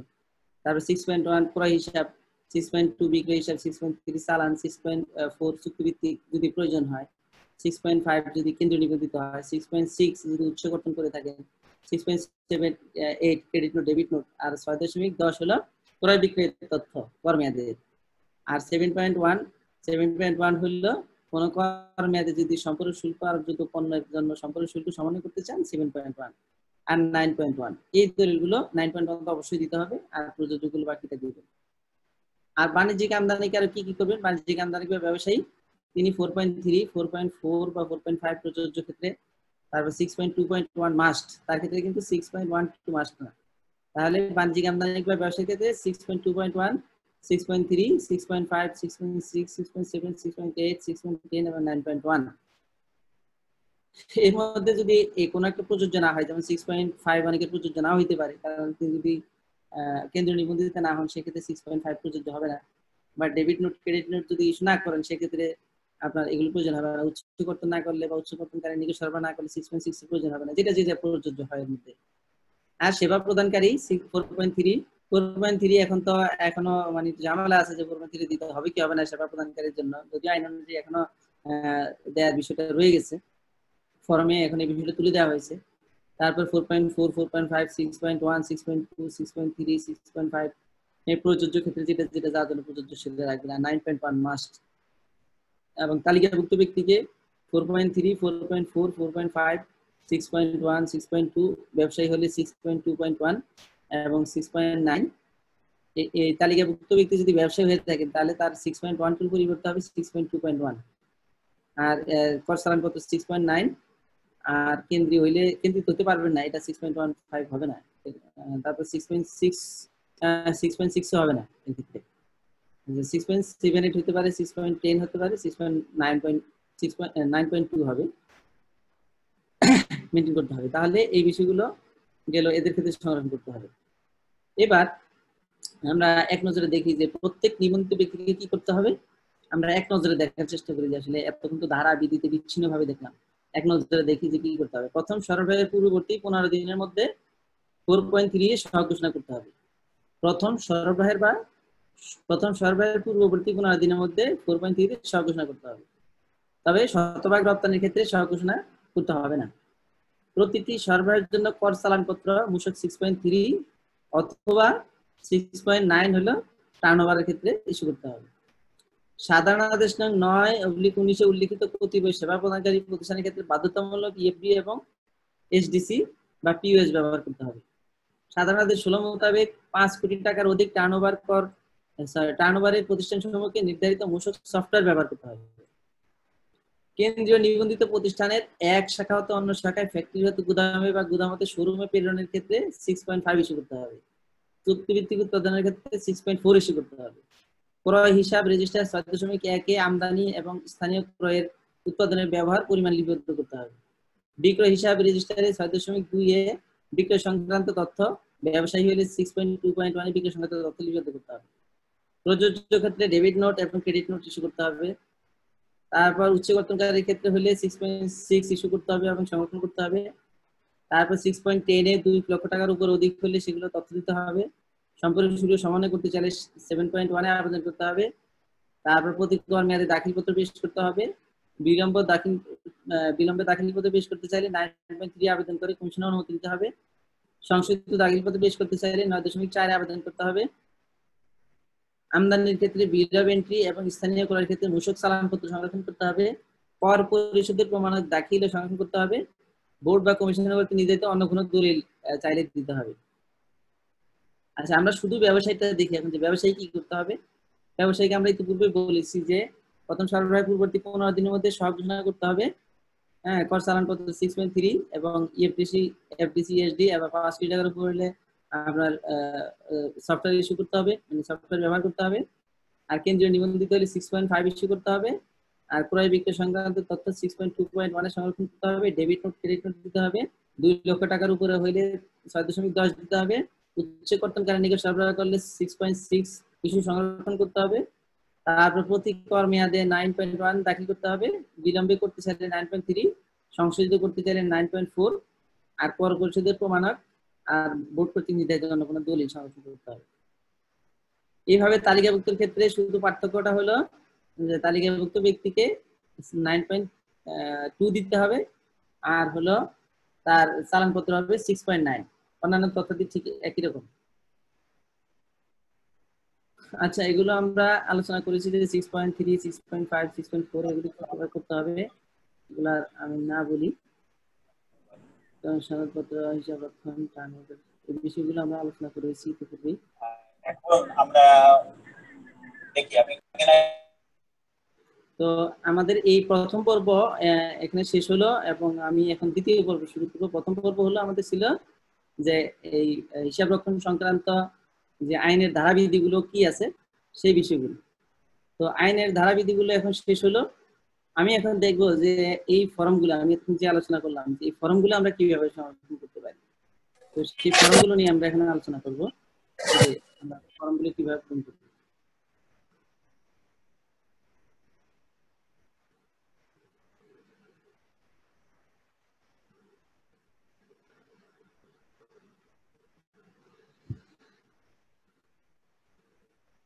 স্ক্রিন কি দেখা যাচ্ছে? একজন সাউন্ড করেন, স্ক্রিন কি দেখা যাচ্ছে? দেখা যাচ্ছে স্যার, দেখা যাচ্ছে। জি স্যার, জি স্যার। আচ্ছা আচ্ছা, ঠিক আছে, থ্যাংক ইউ। এখন আমরা দেখব যে বিভিন্ন ফর্মগুলো কিভাবে পূরণ করতে হয়। অর্থাৎ আমরা এতক্ষণ যে আলোচনা করলাম যে এই ফর্ম সংরক্ষণ করতে হবে, এই ফর্মগুলো রাখতে হবে, তো সেই ফর্মগুলো কিভাবে পূরণ করতে হয় সেই বিষয়টা নিয়ে এখন আমরা একটু আলোচনা করার চেষ্টা করব। তো 4.3 প্রথমেই আসে, 4.3 আপনাকে দিতে হবে। তো 4.3 কিভাবে দিতে হয় সেই বিষয়টা আমরা 4.3 বিষয়ক সহজ বিষয়ক আলোচনা বলেছিলাম। তারপর আজকে আমরা রিভিউ ক্লাসে যেতে ছিল, আমরা আবার একটু রিভিউ করি। তো 4.3 আপনারা দেখতে পাচ্ছেন এটা সংশোধিত 4.3 এবছরের নতুন। তো সেখানে আপনার এই তথ্যাদি থাকবে: প্রতিষ্ঠানের নাম, ঠিকানা, বিল, দাখিলপত্রের দাখিলের তারিখ, ঘোষিত সহগ অনুযায়ী পণ্য প্রথম সরবরাহ তারিখ, অর্থাৎ যে তারিখে আপনি প্রথম সরবরাহ করবেন এরকম একটা অ্যাপ্রক্সিমেট ডেট দিতে হবে, যত তারিখে আমি সরবরাহ করব, মানে সরবরাহ করব, প্রথম সরবরাহ করব। তারপর এখানে আমরা দেখতে পাচ্ছি যে কলাম আছে 12টা কলামের প্রথম কলামে ক্রমিক সংখ্যা, তারপর দ্বিতীয় কলামে পণ্যের এসএস কোড, তৃতীয় কলামে সরবরাহ পণ্যের নাম, বর্ণনা, প্রযোজ্য ক্ষেত্রে ব্র্যান্ড নাম সহ সরবরাহের একক। তো ক্রমিক সংখ্যা কি? 1, এখানে একটা পণ্য এই জন্য ক্রমিক সংখ্যা 1। এসএস কোড যেমন চিপসের এসএস কোড হলো 1905-90-30, ঠিক আছে। তারপরে আপনার যে ক্ষেত্রে যে পণ্যের জন্য আমরা সরবরাহ দিবেন সেই পণ্যের এসএস কোড এখানে দিতে হবে। সরবরাহ পণ্যের নাম ও বর্ণনা, ব্র্যান্ড নাম সহ, যদি ব্র্যান্ড নেম থাকে ব্র্যান্ডের নাম দিতে হবে। এখানে আমি দিলাম কুরকুরে চিপস, টক ঝাল মিষ্টি, ব্র্যান্ড নেমটা আমরা এখানে দিলাম না, ব্র্যান্ড নেম থাকলে সেটা দিতে হবে। সরবরাহের একক কোন এককে দিবেন, যেমন এখানে 1 প্যাকেট 50 গ্রাম, 50 গ্রামের 1 প্যাকেটের একটা একক। এখানে অনেকে কলম থাকলে ডজনে দেয়, মিটারে থাকে, মিটারে দেয়, কাপড়ের ক্ষেত্রে, কাগজের ক্ষেত্রে টনে বা কেজিতে দিয়ে থাকে। এক একজন একক এক এক রকম হতে পারে, এক একটা পণ্যভেদে আলাদা আলাদা হবে একক। সেক্ষেত্রে কি একক কি পরিমাণ সেটা এখানে উল্লেখ করতে হবে। তারপর আসি আমরা আমাদের মূল যে বিষয়, সেটা হলো কলাম 5। সেখানে আপনার একক পণ্য উৎপাদনে ব্যবহার্য যাবতীয় উপকরণের কাঁচামালের প্যাকিং সামগ্রীর বিবরণ, পরিমাণ, ক্রয় মূল্য, উপকরণ ভিত্তিক অপচয়ের শতকরা হার সহ। তাহলে 5 হলো বিবরণ, আমি কি কি এই পণ্যটা উৎপাদনে, অর্থাৎ এই চিপস পণ্য উৎপাদনে কি পরিমাণ র মেটেরিয়ালস ইউজ করবো সেই বিষয়টা এখানে দেব।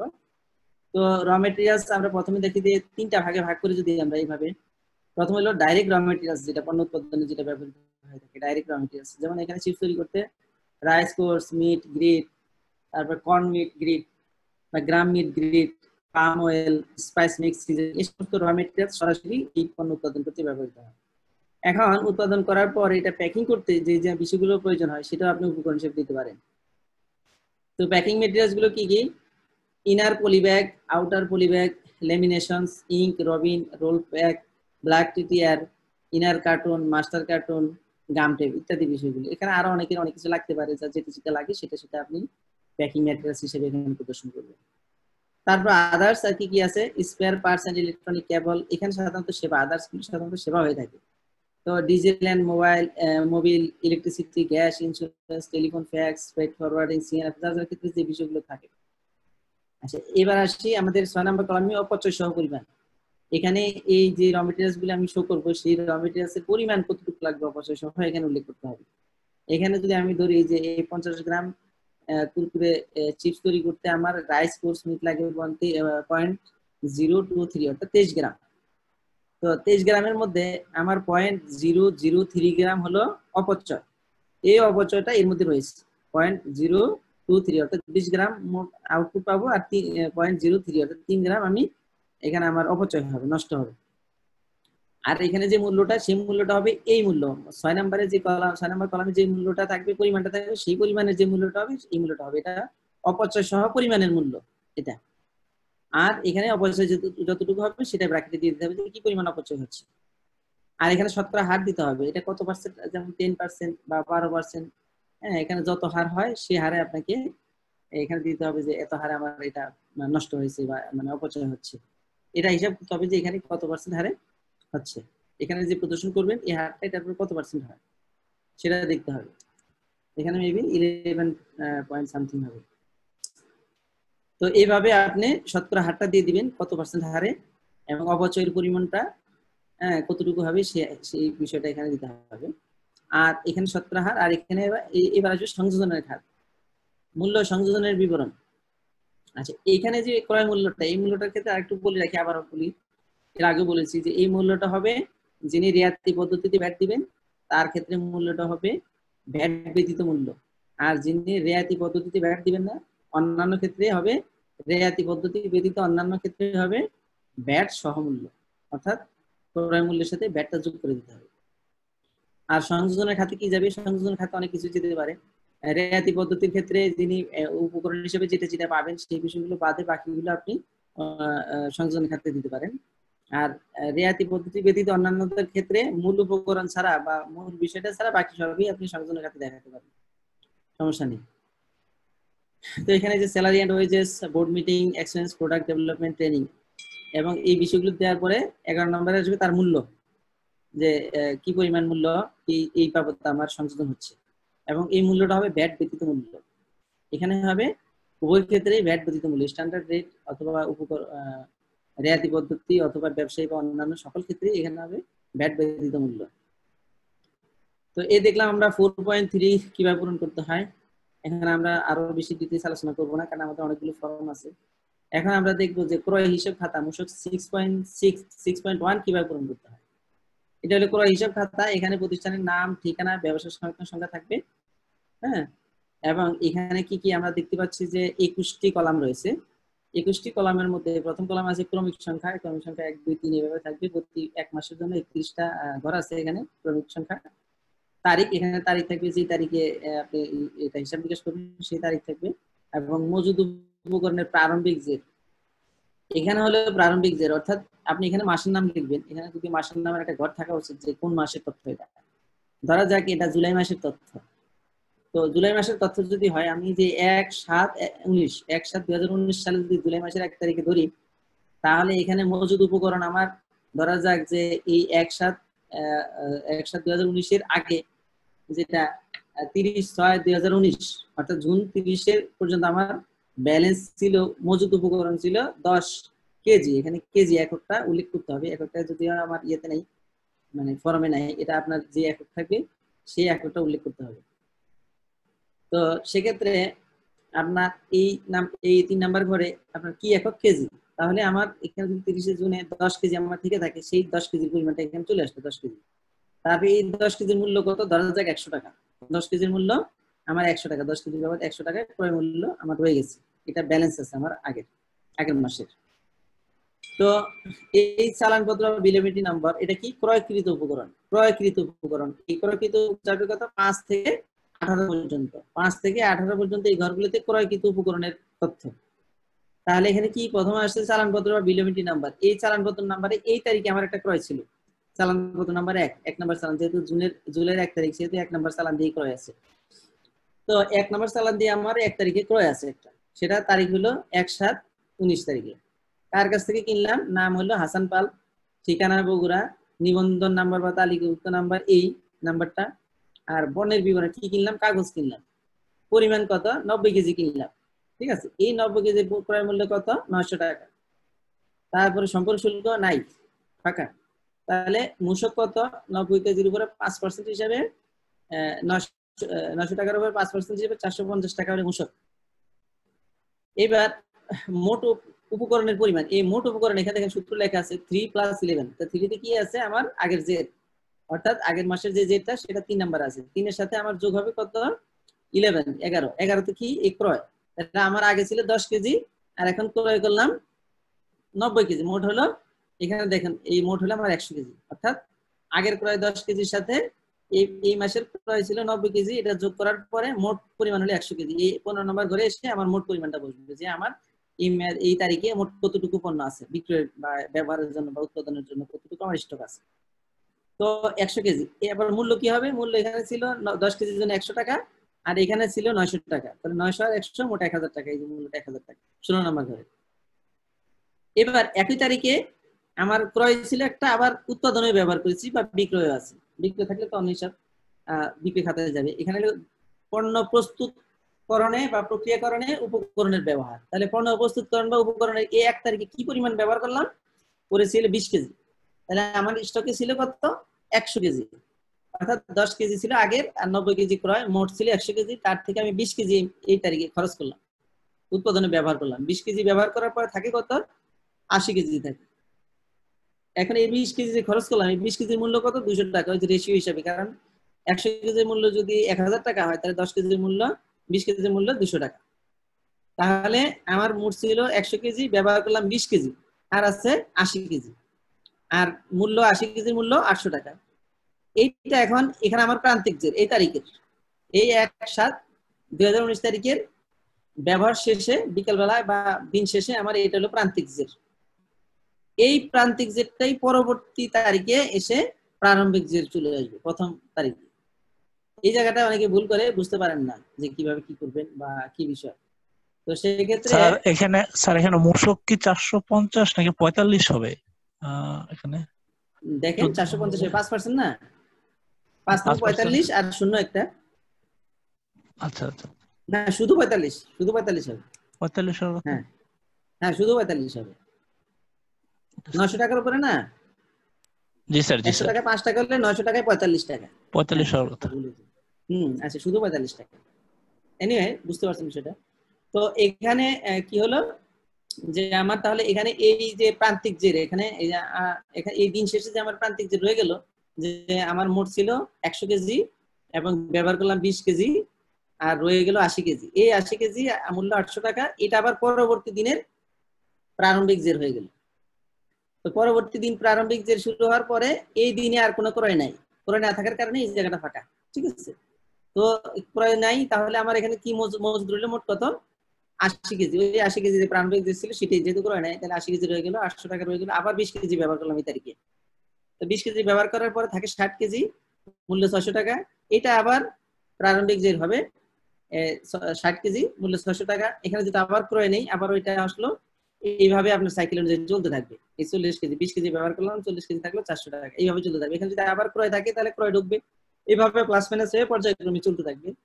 সব শেষে এক কর্ময়াতে যে পরিমাণ ক্রয় বিক্রয় হলো, এখানে মোটের ঘরে কিন্তু আবার যোগ করে দিতে হবে যে কি পরিমাণ ক্রয় হলো, কি পরিমাণ মোট, কি পরিমাণ ব্যবহার। এই দুইটা ঘর যোগ করার দরকার নাই, আর এই প্রারম্ভিক ঘরের যোগ করার দরকার নেই। শুধুমাত্র যোগ করতে হবে এই যে পরিমাণ ক্রয়, কি পরিমাণ ক্রয় করা হলো, হ্যাঁ তার মূল্য কত, আর কি পরিমাণ মোট হলো, মোট ঘরটাও যোগ করার দরকার নেই, কি পরিমাণ ক্রয় আর কি পরিমাণ ব্যবহার, এই দুইটা যোগ করতে হবে। তো এই গেল আমাদের 6.1। আশা করি সবাই বুঝতে পারছেন বিষয়টা কিভাবে এটা হিসাব সংরক্ষণ করতে হবে। 6.1 এর বিষয়ে আমি তো ডিটেইলস বলেছিলাম যে এটা কিভাবে কি করতে হবে।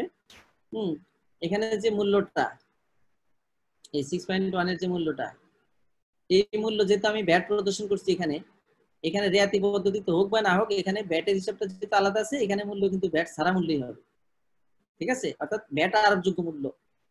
এখানে সকল ক্ষেত্রে মূল্য সংযোজন কর সকল প্রকার কর ব্যতীত, মূল্য সকল প্রকার কর ব্যতীত, ব্র্যাকেটে থাকবে সকল প্রকার কর ব্যতীত। তাহলে কি হলো, এখানে এই মূল্যটা সকল প্রকার কর ব্যতীতই হবে, আর ভ্যাটটা যেহেতু আলাদা আছে। ঠিক আছে। তো ক্রয় খাতায় প্রতিদিনের তথ্য প্রতিদিন লিখতে হবে। বিল অফ এন্ট্রি নাম্বার থাকলে বিল অফ এন্ট্রি নাম্বার লিখতে হবে। এখানে ডিটেইলস আছে, এত কিছু বলতে গেলে আমি শেষ করতে পারবো না, তাই একটু টেনে যাচ্ছি। তো এখানে দেখবেন যে বিল অফ এন্ট্রি নাম্বার যদি থাকে বিল অফ এন্ট্রি নাম্বার লিখতে হবে যে এই জায়গাটায়। ধরেন আপনার এখানে যে চালান নাম্বার লেখা আছে না, এখানে যদি পরবর্তীতে একটা বিল অফ এন্ট্রি নাম্বার থাকে সেক্ষেত্রে বিল অফ এন্ট্রি নাম্বার লিখতে হবে যে কত বিল অফ এন্ট্রির মাধ্যমে ক্রয় করা হলো, তারপর তারিখ থাকতে হবে যে কত তারিখে ক্রয় করা হলো। এইভাবে আপনাকে পূরণ করতে হবে সমস্ত তথ্য দিয়ে। তারপর প্রতিদিনের হিসাব প্রতিদিন লিখতে হবে। অনেকে করেন কি যে প্রতিদিন লেখেন না, 3 দিনেরটা বা 4 দিনেরটা জমা করে একদিন লেখেন, অথবা 1 মাসেরটা হিসাব করে। আমি কিছু কিছু প্রতিষ্ঠানের ক্ষেত্রে দেখেছি, এমনও দেখেছি যে পুরো মাসের কোনো হিসাব লেখেনি বা 2 মাসের হিসাব লেখেনি। ওনারা বলতেছে আমাদের একটা রাফ হিসাব আছে, আমরা মাস শেষে বা একটা হিসাব শেষে কতটুকু কনজাম্পশন হয় বা কি হয় সেটা হিসাব করে আমরা একবার লিখবো। এটা করা যাবে না, কারণ এই ক্ষেত্রে কিন্তু জরিমানার সম্মুখীন হবেন যদি কোনো প্রতিষ্ঠান পরিদর্শন করে ব্যাট অফিস থেকে। সেক্ষেত্রে যদি দেখে যে এরকম হিসাবপত্র লেখেননি, সেক্ষেত্রে কিন্তু এটা জরিমানার সম্মুখীন হবে, এটা ঝামেলায় পড়বেন বা হিসাব সঠিকভাবে না দেখাতে পারলে তখন একটা ঝামেলা হবে। সুতরাং এখানে প্রতিদিনের হিসাব প্রতিদিন লিখতে হবে, কি পরিমাণ ব্যবহার হলো। আর যদি ব্যবহার না থাকে সেক্ষেত্রে আপনি স্কিপ করে যেতে পারেন, যে আপনার ক্রয় নয়, ব্যবহার নেই, বন্ধ ছিল, বন্ধ থাকলে আপনি এটা স্কিপ করে যেতে পারেন যে এই তারিখ বন্ধ, কোন তারিখ। আদারওয়াইজ যদি আপনি ক্রয় থাকে, বিক্রয় থাকে, মানে বা উৎপাদন থাকে, সেক্ষেত্রে এখানে মানে দেখাতে হবে কি পরিমাণ আপনার উৎপাদনের ব্যবহার বা ক্রয় আছে। এই বিষয়গুলো এবং আইটেম ভিত্তিক। এখানে আরেকটা বিষয় বলে রাখি যে প্রত্যেকটা আইটেমের জন্য কিন্তু আলাদা আলাদা পৃষ্ঠা হিসাব রাখতে হবে, এক পৃষ্ঠার মধ্যে একাধিক আইটেম দিতে পারবেন না। এখানে আপনি মাসের নাম, আইটেম নাম লিখে রাখেন যে আপনার যদি 10টা আইটেম হয়ে থাকে, যেমন আপনার যদি মিডিয়াম পেপার, লাইনার পেপার বা এরকম বিভিন্ন ধরনের আইটেম থেকে থাকে, তো প্রত্যেকটা আইটেমের জন্য আলাদা আলাদা পৃষ্ঠা দিতে হবে। সেক্ষেত্রে আপনি কি করতে পারেন, যদি আপনি 3টা আইটেম হয়, মোট খাতাটাকে 3টা ভাগ করে প্রথম অর্ধেক 1 নম্বর আইটেম, দ্বিতীয় অর্ধেক 2 নম্বর আইটেম, তৃতীয় অর্ধেক 3 নম্বর আইটেম, এইভাবে আপনি রাখতে পারেন। অথবা আলাদা আলাদা ভলিউমও করতে পারেন যদি বেশি বেশি আপনার ক্রয় বিক্রয় তথ্য থাকে। অনেক বেশি তথ্য থাকলে আপনি আলাদা ভলিউম করতে পারেন, একাধিক খাতা রাখতে পারেন, এবং সেক্ষেত্রে ভলিউম 1, ভলিউম 2, ভলিউম 3 এবং অর্থ বছর উল্লেখ করে রাখতে হবে। তো এইভাবে আপনি 6.1 এ আপনার ক্রয় তথ্য এন্ট্রি দিয়ে রাখতে হবে। আর সফটওয়্যার এন্ট্রি করলে এটা প্রিন্ট কপি রাখা ঠিক হবে, কারণ সফটওয়্যার ডিস্টার্ব হলে তখন যারা প্রিন্ট কপি দিয়ে কাজ চালানো যায় বা ইয়ে করা যায়। তারপর সূচিপত্র করতে পারবেন, একাধিক আইটেম এবং মাস ভিত্তিক তথ্য রাখতে হবে। এবার আসি আমরা বিক্রয় খাতা 6.2। 6.2 তে এইভাবে প্রতিষ্ঠানের নাম, ঠিকানা, বিক্রয় হিসাব খাতা, ব্যবসায়িক সংখ্যা, এখানে আপনি মাসের নাম, আইটেমের নাম লিখে রাখবেন। সেম ভাবে আপনার প্রতিটা আইটেমের জন্য আলাদা আলাদা পৃষ্ঠায় দিতে হবে, একই পৃষ্ঠায় একাধিক আইটেম দেওয়া যাবে না, এবং প্রতিদিনের জন্য আলাদা আলাদা ভাবে তথ্য লিপিবদ্ধ করতে হবে। অনেকটা 6.1 এর মতোই 6.2টা, একটু ব্যতিক্রম আছে। সেই ব্যতিক্রমটা কি কি, এখানেও 21টা কলাম আছে। 21টা কলামে কোথায় কি কি তথ্য বসবে আমরা একটু দেখি। প্রথমে ক্রমিক সংখ্যা, তারিখ, তারপর উৎপাদিত পণ্য বা সেবার প্রারম্ভিক জের। অর্থাৎ আপনি 6.1 এ যে পরিমাণ উপকরণের ব্যবহার দেখালেন, সেই উপকরণ দ্বারা কি পরিমাণ পণ্য উৎপাদন হলো, সেই উৎপাদনের পরিমাণটাই আপনাকে এখানে লিখতে হবে। তো উৎপাদিত পণ্য বা ফিনিশ গুডস, ধরা যাক আগের মেয়াদ 10 কেজি আছে, তার মূল্য 100 টাকা। আমি বোঝার সুবিধার্থে এরকম ফিগার দিয়েছি যেন আমি মানে সহজে বুঝতে পারি। তো উৎপাদিত পণ্য বা সেবার প্রারম্ভিক যে ধরা যাক 10 কেজি আছে, মূল্য হলো 100 টাকা, আর উৎপাদন করেছি 90। এই তারিখে আমার উৎপাদন হলো 90 কেজি, তাহলে মূল্য কত হলো 90 কেজির 900 টাকা। ওই হাসান পাল্পের যে মূল্যটা দেখালাম সেই জিনিসটারই উৎপাদনটা আমরা দেখাচ্ছি, যে উৎপাদন যখন করবে তখন সে কি করবে। তো এই পেপারের 90 কেজি পেপারের কি হলো যে মূল্য 900 টাকা, এটা কিন্তু বিক্রয় মূল্য। এই 900 টাকা কিন্তু পেপারের বিক্রয় মূল্য, যেহেতু এটা বিক্রয় খাতা, এখানে বিক্রয় মূল্য লিখতে হবে। মোট উৎপাদিত পণ্য তাহলে 100 কেজি, এখানে 10 কেজি ছিল আর 90 কেজি, মোট 100 কেজি হলো। এবার মূল্য 100 টাকা আর 900 টাকা 1000 টাকা মূল্য। এখানে একটি চালানপত্রের মাধ্যমে বিক্রি করেছি। একটি চালানপত্রের মাধ্যমে যদি 20 কেজি বিক্রি করে থাকে তাহলে 20 কেজি মূল্য 200 টাকা, তার উপরে ভ্যাট আসে 5% হারে 10 টাকা, আর 80 কেজি থাকে যার মূল্য 800 টাকা। এইখানে এটা আবার এই 80 কেজি 800 টাকা আবার পরবর্তী মেয়াদে এইভাবে প্রারম্ভিক জের হবে, তারপর উৎপাদন হলে যোগ হবে, এইভাবে আবার সরবরাহ হবে, আবার প্রান্তিক যেটা আবার প্রারম্ভিক জের হবে, এবং কর্মের শেষে আবার এগুলো যোগ বিয়োগ করতে হবে। জাস্ট ক্রয় খাতার মতো এখানে শুধু বিক্রয় খাতা, ফিনিশ গুডস আসবে, ওখানে কাঁচামাল, এখানে ফিনিশ গুডস। আচ্ছা, এখানে বিভিন্ন বিষয় বলা আছে যে মডেল নাম্বার টাম্বার এগুলো উল্লেখ করতে হবে। তারপরে 6.2.1 এখানে একটু জটিলতা আছে, এটা পূর্বের ফর্মে ছিল, ফর্মটা কিছু পরিবর্তন আছে, সেখানে 25টা কলাম ছিল, এখানে 24টা কলাম রয়েছে, তো 26টা ছিল, এখন 24টা করা হয়েছে, এখানে কিছু পরিবর্তন আছে। তো এই পরিবর্তিত 6.2.1 ফর্মে কি কি আছে আমরা একটু বিষয়টা দেখি। এখানে মোট আছে 24টা কলাম। 24টা কলামের মধ্যে 1 নম্বরে তারিখ, 1 নম্বরে ক্রমিক সংখ্যা, 2 নম্বরে তারিখ, 3 নম্বরে পণ্যের বিবরণ, বিক্রয়যোগ্য পণ্যের প্রারম্ভিক যে শুরু, যে আমার যে মেয়াদি, যেমন 1/7/19 তারিখে আমার প্রারম্ভিক যে কতটুকু আছে, হ্যাঁ, সেখানে বিবরণ, কি পণ্যের বিবরণটা দেওয়া হয় না, ধরলাম কাগজ, যে আমার কি পরিমাণ কাগজ রয়ে গেছে সেই হিসাবটা এখানে দিতে হবে। ধরা যাক আমার পেপার, আমি জের আছে, আমার পরিমাণ রয়ে গেলে 100 কেজি, মূল্য 100 টাকা, প্রতি কেজি মূল্য যদি 1 টাকা হয় তাহলে সকল প্রকার মূল্য, এখানে ফন্টটা অনেক বড় যার কারণে লেখাগুলো ভেঙে গেছে। তো পরিমাণ, সরি একটু পানি খেয়ে নিচ্ছি।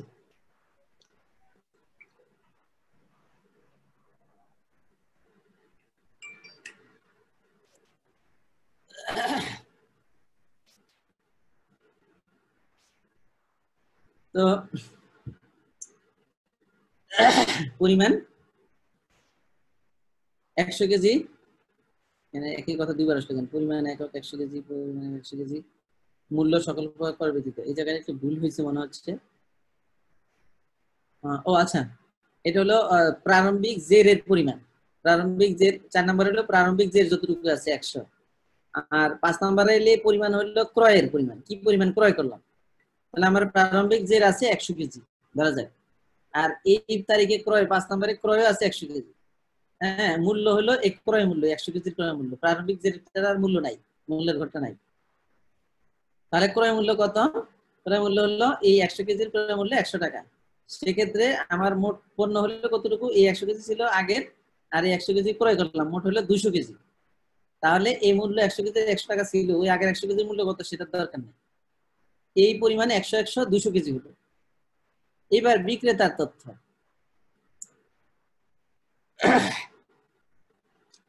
অর্থাৎ যার নিকট বিক্রি করবেন তার তথ্য, সরি এটা হলো বিক্রেতা, বিক্রেতা অর্থাৎ আপনি যার কাছ থেকে ক্রয় করলেন, যার নিকট থেকে ক্রয় করলেন তার তথ্য, যে আপনার নিকট যে বিক্রি করলো তার তথ্য, তার নাম, ঠিকানা, তালিকাভুক্তি নম্বর বা নিবন্ধন নাম্বার, তারপরে ক্রয় চালানপত্র বা বিলোমিটির বিবরণ, অর্থাৎ যে বিলোমিটি বা ক্রয় চালানপত্রের মাধ্যমে ক্রয় করলেন সেই ক্রয় চালানপত্র বা বিলোমিটির বিবরণ, তারপরে বিক্রিত বা সরবরাহকৃত পণ্যের বিবরণ, এখানে হলো আপনি ক্রয় করলেন, যেটা যে ক্রয় করলেন সেই ক্রয়কৃত পণ্যের বিবরণ, ক্রয়কৃত কি করলেন, যে বিবরণ কি পণ্য ক্রয় করলেন, ধরুন পেপারে ক্রয় করলেন, সরি বিক্রয় করলেন, এখানে বিক্রয়ের বিবরণ, তারপর পরিমাণ কত, এখানে আমার বিক্রয় নাই তাই আমি এখানে পরিমাণটা দেখালাম না, এই তারিখে আমার বিক্রয় নেই। তারপরে মূল্য সকল প্রকার কর ব্যতীত, এখানে সকল প্রকার মূল্য, তারপর সম্পর্ক শুল্ক যদি থাকে, তারপর মূসকের পরিমাণ, বিক্রয় থাকে, আমার বিক্রয় নাই তাই এখানে শো করিনি, 0। তারপর ক্রেতার নাম, যে ক্রয় করলো, আপনি যে এই তথ্যটা বিক্রি করলেন এই পণ্যটা, সেটা কে কিনলো, সেই ক্রেতার নাম, ঠিকানা, নিবন্ধন বা তালিকাভুক্তি নাম্বার, আর নিবন্ধন তালিকাতে না থাকলে তার জাতীয় পরিচয়পত্র নাম্বার। তারপরে বিক্রয় চালানপত্রের বিবরণ, যে চালানপত্রের মাধ্যমে আপনি বিক্রি করলেন তার নাম্বার, তারপর তারিখ, তারপরে পণ্যের প্রারম্ভিক জের, পণ্যের এখানে যেহেতু আমার কোনো বিক্রয় নাই এই কর মেয়াদে, আমার ক্রয় ছিল 100 আর জের ছিল 100, 100 মোট 200 কেজি রয়ে গেছে, এখানে কিন্তু আর মূল্য নাই কোথাও, মূল্য শুধু একটা জায়গায় আছে, যে ক্রয় করছেন যখন তখন তার মূল্য, আর যখন বিক্রি করছেন তখন তার মূল্য। এছাড়া যে প্রারম্ভিক জের এবং প্রান্তিক জের তার সাথে কোনো মূল্যের হিসাব নাই, তার কারণে এখানে মূল্য হিসাব দিতে গেলে অনেক ঝামেলা আছে, হিসাব মিলানো যায় না, পরে ক্লাস ম্যানেজ করলে অনেক সমস্যা হয়। তো সেক্ষেত্রে আমার এখানে এই তারিখে আর বিক্রয় নাই বিদায়, আগে ছিল 100 আর ক্রয় ছিল 100 মোট 200 কেজি, তাহলে এই 200 কেজি পরের তারিখে আমার প্রারম্ভিক জের হয়ে যাবে, এই যে 200 কেজি প্রারম্ভিক জের, এই তারিখে আমার কোনো ক্রয় নাই, তাই এই 200 কেজি আমার মোট পরিমাণ, বিক্রয়যোগ্য পরিমাণ, মোট পণ্য। এই 200 কেজি থেকে আমি যেহেতু কিনিনি, এই তারিখে কোনো ক্রয় নাই আমার, তাহলে আমার এখানে কোনো তথ্য লিপিবদ্ধ করতে হবে না। এখন আমি এই তারিখে এসে বিক্রি করলাম 150 কেজি, এই যে বিক্রিত পণ্য বিক্রি করলাম 150 কেজি, এই 150 কেজির মূল্য 2500 টাকা বিক্রি করলাম। এই 2500 টাকার উপরে 5% ভ্যাট আসে 125 টাকা 5% হিসেবে। তাহলে এখানে মূসকের পরিমাণ 125 টাকা আর মূল্য মূসক ব্যতীত 2500 টাকা। তারপরে এখানে ক্রেতার তথ্য দিতে হবে। আমি যদি ক্রেতার তথ্য দেইনি, কিন্তু ক্রেতার তথ্যগুলো এখানে লিপিবদ্ধ করতে হবে যে কে কিনলো, তার নাম, ঠিকানা, নিবন্ধন বা জাতীয় পরিচয় নাম্বার, তারপর চালান নাম্বার 1/1/2/7 তারিখে দিলাম। তাহলে আমার মোট ছিল কত? 200 কেজি। এই 200 কেজি থেকে আমি বিক্রি করলাম 150 কেজি। তাহলে 200 কেজি থেকে 150 কেজি বিক্রি হলে থাকে কত? আর 50 কেজি। তো এই 50 কেজি আবার পরবর্তী তারিখের আমার প্রারম্ভিক জের হয়ে গেল। এই 50 কেজি প্রারম্ভিক জের আবার কিনলাম এখানে 50 কেজি। তাহলে এই 50 কেজি ছিল, আবার 50 কেজি ক্রয় করলাম এই তারিখে। তাহলে আমার পরিমাণ হলো 100 কেজি। 50 KG 50 KG 100 KG. এই 100 কেজি আবার কি করলাম? বিক্রি করলাম এখানে এই তারিখে এসে 100 কেজি। 100 কেজি বিক্রি করলাম 1500 টাকা, ভ্যাট 75 টাকা। এখানে বাকি তথ্য দিতে হবে। এখানে আমার কিন্তু ব্যালেন্স জিরো হয়ে গেল, কারণ আমার ছিল যা আমি বিক্রি করছি তা 100 কেজি ছিল, 100 কেজি বিক্রি হয়েছে। আমার মোট আছে 100 কেজি, বিক্রি করলাম 100 কেজি। তাহলে আমার এখানে প্রান্তিক জের জিরো। এই প্রান্তিক জের আমার এখানে জিরো হয়ে গেল। এই তারিখে আমি আবার 500 কেজি করে করলাম। তাহলে এই 500 কেজি মোট হলো। এখানে আবার এই ক্রয়ের চালান নাম্বার, যে তারিখে ক্রয় করলাম, 500 কেজি ক্রয় করলাম, তার তথ্য এখানে আমার বিক্রি হয় নাই, তাই এই 500 কেজি আমার জের। এই 500 কেজি আবার পরবর্তী তারিখে আমার প্রারম্ভিক জের হবে।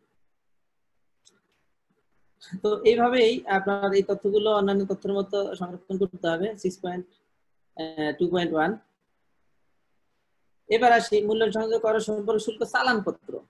6.3 যে চালানপত্র, আমরা ইতিপূর্বে জেনেছি যে চালানপত্রে কি কি তথ্য থাকবে সেই বিষয়গুলো এখন আর আমি আলোচনা করব না।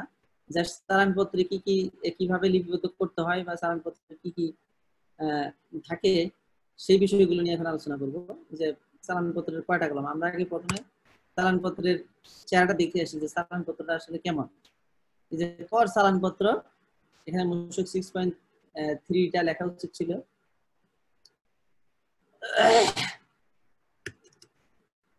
তো এটা হলো কর চালানপত্র বা মূসক 6.3। এই মূসক 6.3 তে কি কি আছে? নিবন্ধিত ব্যক্তির নাম, এখানে নাম থাকবে, নিবন্ধিত ব্যক্তির বিআইএন, চালানপত্র ইস্যুর তারিখ, ক্রেতার নাম, ক্রেতার বিআইএন, সরবরাহের গন্তব্যস্থল, যানবাহনের প্রকৃতি, আর চালানপত্র নম্বর, ইস্যুর তারিখ, ইস্যুর সময়। এখানে এই যে গন্তব্যস্থলটা কিন্তু খুবই ইম্পর্টেন্ট একটা ইস্যু। এই ইস্যুটা নিয়ে অনেক সমস্যা হয়। আমি একটা মামলা ফেস করেছিলাম এর আগে সিপির, তো যেখানে আপনার গন্তব্যস্থল উল্লেখ ছিল না। ওনারা হেড অফিসের নামে চালান কেটেছে, কিন্তু পণ্য চলে গেছে গন্তব্যস্থল অন্য জায়গায়।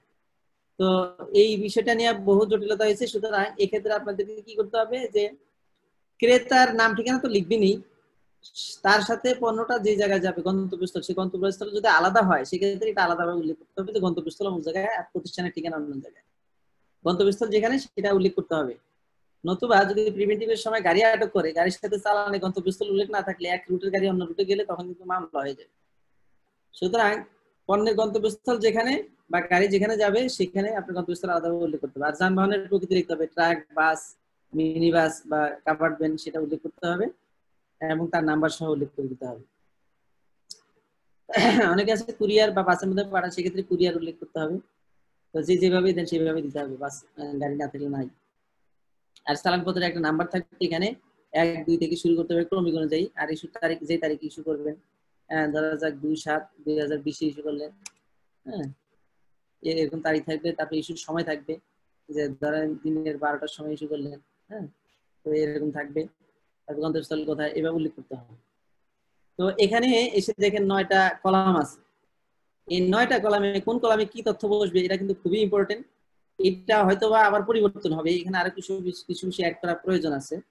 যেমন বাণিজ্যিক আমদানিকারকের ক্ষেত্রে বলা হয়েছে কি যে 6.3 ইস্যু করলে সেখানে বিল অফ এন্ট্রি নাম্বার, পণ্যের বিবরণ, এইচএস কোড সহ ডিটেইলস লিখতে হবে। যদি ওই বিল অফ এন্ট্রির সাথে মিল না থাকে তাহলে রেয়াত গ্রহণ করা যাবে না। এখন মজার ব্যাপার হলো আপনি 6.3 তে দেখেন কোথাও কিন্তু ওই বিল অফ এন্ট্রি অথবা কি বলে এইচএস কোড বা পণ্যের কোড বা সেবা কোড লেখার কোনো ঘর নাই। তো এটা কোথায় লিখবে? সেজন্য একটা প্রস্তাবনা দিয়েছি আমরা যে এই এখানে আপনার পণ্যের সেবা কোড সেবা কোড বা পণ্যের এসএস কোড অথবা বিলিয়বিলিটি নাম্বার বা যেটার মাধ্যমে ক্রয় করা হয়েছে সেই ক্রয় নাম্বারটা যদি লেখা যায় কিনা এরকম একটা বিষয় দিয়ে আমরা একটা প্রস্তাবনা দিয়েছি, হয়তো বা সংশোধন হবে। তো আপাতত আমরা যেটা আছে সেটা নিয়ে আলোচনা করি। এখানে এক নাম্বার আছে ক্রমিক নাম্বার 1, অর্থাৎ আপনার যদি আইটেম একটা সরবরাহে যদি একটা আইটেমই থাকে সেই ক্ষেত্রে ক্রমিক নাম্বার 1, যদি একাধিক আইটেম থাকে বা একাধিক পণ্য বা বিষয় থাকে সেক্ষেত্রে আলাদা আলাদা ভাবে উল্লেখ করতে হবে। এখানে আলাদা উল্লেখ করতে হবে কেন, নতুবা আপনার আলাদা আলাদা ব্যাটের রেট থাকতে পারে, আলাদা আলাদা উচ্চ কর্তনের বিষয় থাকতে পারে, অনেক ব্যাপার থাকতে পারে, বা আলাদা আলাদা পণ্যের রেসিস কোড থাকতে পারে, সেজন্য মূল্য আলাদা থাকতে পারে, সেজন্য প্রত্যেকটা পণ্য বা আইটেম আলাদা আলাদা ভাবে উল্লেখ করতে হবে। তারপর পণ্য বা সেবার বর্ণনা, এখানে বাণিজ্য প্রযোজ্য ক্ষেত্রে ব্র্যান্ড নাম সহ উল্লেখ করতে হবে যে কি ব্র্যান্ডের। যেমন মিডিয়াম পেপার, এখানে যদি আমি বলি যে আমার পেপার 1 বা A4, তো এটা উল্লেখ করতে হবে বা কোন ব্র্যান্ডের সেটা উল্লেখ করতে হবে। সরবরাহের একক কেজিতে, এখানে পেপার যেহেতু মিডিয়াম পেপার কেজিতে সরবরাহ করে থাকে, পরিমাণ এখানে কি পরিমাণ সরবরাহ হবে সেই পরিমাণটা উল্লেখ করতে হবে, যেমন 100 কেজি। আর একক মূল্য, এখানে একক মূল্যটা দিতে হবে ভ্যাট ব্যতীত মূল্য। সবসময় মূল্য এখানে কি 6.3 তে ভ্যাট ব্যতীত মূল্য, ভ্যাট ছাড়া মূল্য, ইনক্লুসিভ হবে না, সবসময় এক্সক্লুসিভ হবে। তাহলে মোট মূল্য, এখানে কিন্তু একক মূল্য, একক মূল্য মানে এই যে 100 কেজি পরিমাণ 100 কেজি, তো প্রতি কেজির মূল্য এখানে দিতে হবে। একক মানে এখানে প্রতি কেজির মূল্য, যেহেতু একক এখানে কেজিতে, সুতরাং প্রতি কেজির মূল্য, তাহলে প্রতি কেজির মূল্য যদি 100 টাকা হয় তাহলে 100 কেজির মূল্য গুণ দিলে 10,000 টাকা। তাহলে সম্পর্ক শুল্কের হার, সম্পর্ক শুল্ক নেই, সম্পর্ক শুল্কের পরিমাণও নেই, এখানে 0। যদি সম্পর্ক শুল্ক থাকে তাহলে যে হারে থাকবে, এখানে 10% থাকে 10%, আমরা দেখবো যে অন্যান্য ক্ষেত্রে কিভাবে কাটে। আর সম্পর্ক শুল্কের পরিমাণ এখানে নেই যেহেতু হারও নেই। আর মূল্য সংযোজন করের হার 5% হারে 10,000 টাকার উপরে 500 টাকা আসে মূল্য সংযোজন কর বা ভ্যাট। এবার 11 নম্বরে এসে এই ভ্যাট সহ মোট মূল্য, মোট মূল্য হলো 10,000 টাকা, তার সাথে ভ্যাট আছে 500 টাকা, মোট মূল্য 10,500 টাকা। এখানে এই সরবরাহের এককটা কি হবে, এই সরবরাহের এককটা হবে আপনার 4.3 তে যে এককটা ঘোষণা করবেন সেই একক অনুযায়ী, কেজি তৈরি কেজিতে, পরিমাণে যদি আপনার ডজনে হয় ডজনে, হাজারে হলে হাজারে, মেট্রিক টনে হলে মেট্রিক টনে, যেই পরিমাণে আপনি যে এককে সহগ ঘোষণা করবেন সেই সহগ। তারপরে এখানে সর্বমোট পরিমাণ লিখতে হবে। তারপর পদবি, স্বাক্ষর, সিল, এখানে যে ইস্যু করবেন তার দায়িত্বপ্রাপ্ত ব্যক্তির নাম, পদবি, স্বাক্ষর, সিল। এই নাম, পদবি, স্বাক্ষর, সিল ছাড়া কিন্তু এই মূসক চালানের কোনো ভ্যালু নেই, চালান ইস্যু করা যাবে না। মজার ব্যাপার হলো কয়েকদিন আগে গ্রামীণ ফোনের যে ডিলার ডিস্ট্রিবিউটর তারা একটা 6.3 চালান নিয়ে আসছে, যার বিরুদ্ধে গ্রামীণ ফোন উচ্চ কর্তন করে রেখেছেন। সেই চালানে কোনো পদবি, স্বাক্ষর, সিল কিছুই ছিল না, জাস্ট একটা নাম্বার মন মতো কেটে নিয়ে আসছে, তার কিছুই ছিল না। তো এইভাবে করা যাবে না, এক্ষেত্রে সমস্যা আছে। তো আমরা দেখে আসি যে আসলে এই বিষয়গুলো আমি ডিটেইলস বর্ণনা করেছি, আমি এগুলো পিডিএফ কপি দিয়ে দিব, আপনারা চাইলে পিডিএফ কপি সংগ্রহ করে এগুলো ডিটেইলস দেখতে পারবেন, তাহলে আরো ক্লিয়ার হয়ে যাবেন। আমি সময় স্বল্পতার কারণে সবগুলো বিষয় আবার বলছি না, রিপিট হয়ে যাবে, যেহেতু আমি প্রত্যেকটা কলাম ভিত্তিক আলোচনা করেছি, এখানে আমার প্রত্যেকটা কলামের কথা বলা আছে। হ্যাঁ, এখানে কি কিভাবে লিখতে হবে সেগুলো ডিটেইলস বলা আছে। তো এই ক্ষেত্রে কি কি নিয়ম অনুসরণ করতে হবে সেই বিষয়গুলো এখানে ডিটেইলস বলা আছে। আমি একটু আগাই। তারপর এটা গেল আপনার পেপারের ক্ষেত্রে বা ব্যবসায়িক ক্ষেত্রে বা সাধারণ ক্ষেত্রে। এবার আমরা দেখি ঔষধের ক্ষেত্রে যদি 6.3 ইস্যু করে সেক্ষেত্রে কিরকম হবে, ওষুধ একটু ব্যতিক্রম ক্ষেত্র। ঔষধের ক্ষেত্রে এরকম পণ্যের ক্রমিক নাম্বার, ঔষধ, প্যাকেট, প্রতি প্যাকেট 10 পিসের একটা প্যাকেট বা 100 পিসের একটা প্যাকেট যদি হয়, তার একক হলো প্যাকেট, পরিমাণ 100, একক মূল্য 100 টাকা, তাহলে 10,000 টাকা। এখানে সম্পর্ক শুল্ক নেই, ওষুধের সম্পর্ক শুল্কের পরিমাণ নাই, তাহলে 15% হিসেবে ভ্যাট 1500 টাকা, মোট মূল্য এত টাকা। এখানে ওষুধের মূল্যটা কিন্তু এই একক মূল্য যদি ব্যবসায়ী ভ্যাট থাকে সেই ব্যবসায়ী ভ্যাট সহ মূল্যটা হবে, অর্থাৎ এই 15%-এর মধ্যে আপনার উৎপাদন পর্যায়ে ভ্যাটের সাথে আরো 16% ভ্যাট যোগ করে যে মূল্যটা হবে সেটি হবে মূল্য। এটা ওষুধ প্রশাসন থেকে এই মূল্যটা অ্যাপ্রুভ করা থাকে, সেই অনুযায়ী সেই মূল্যটা বসাবে এবং সেই অনুযায়ী এই ভ্যাটটা আসবে। তারপর আমরা দেখতে পাচ্ছি যে সম্পর্ক শুল্ক আরোপ যদি পণ্য হয়, যে সর্বোচ্চ খুচরা মূল্য আরোপিত পণ্য, যেমন সিগারেট, সিগারেটের ক্ষেত্রে 6.3টা কিরকম হবে, সিগারেট বা তামাকজাত গুলির ক্ষেত্রে কিভাবে আপনি 6.3 ইস্যু করবেন, সেখানে কি লিখবেন। যেমন সিগারেট কি করা হয়, একটা ক্রমিক সিগারেট প্যাকেট প্রতি প্যাকেটে ঘোষণা করতে হয় পরিমাণে 100 প্যাকেট, 100 প্যাকেট একক মূল্য কত, প্রতি প্যাকেটের 128 টাকা। এই 128 টাকার মোট মূল্য কত, এই 10 দিয়ে 100 দিয়ে গুণ দেওয়ার পরে 12,800 টাকা।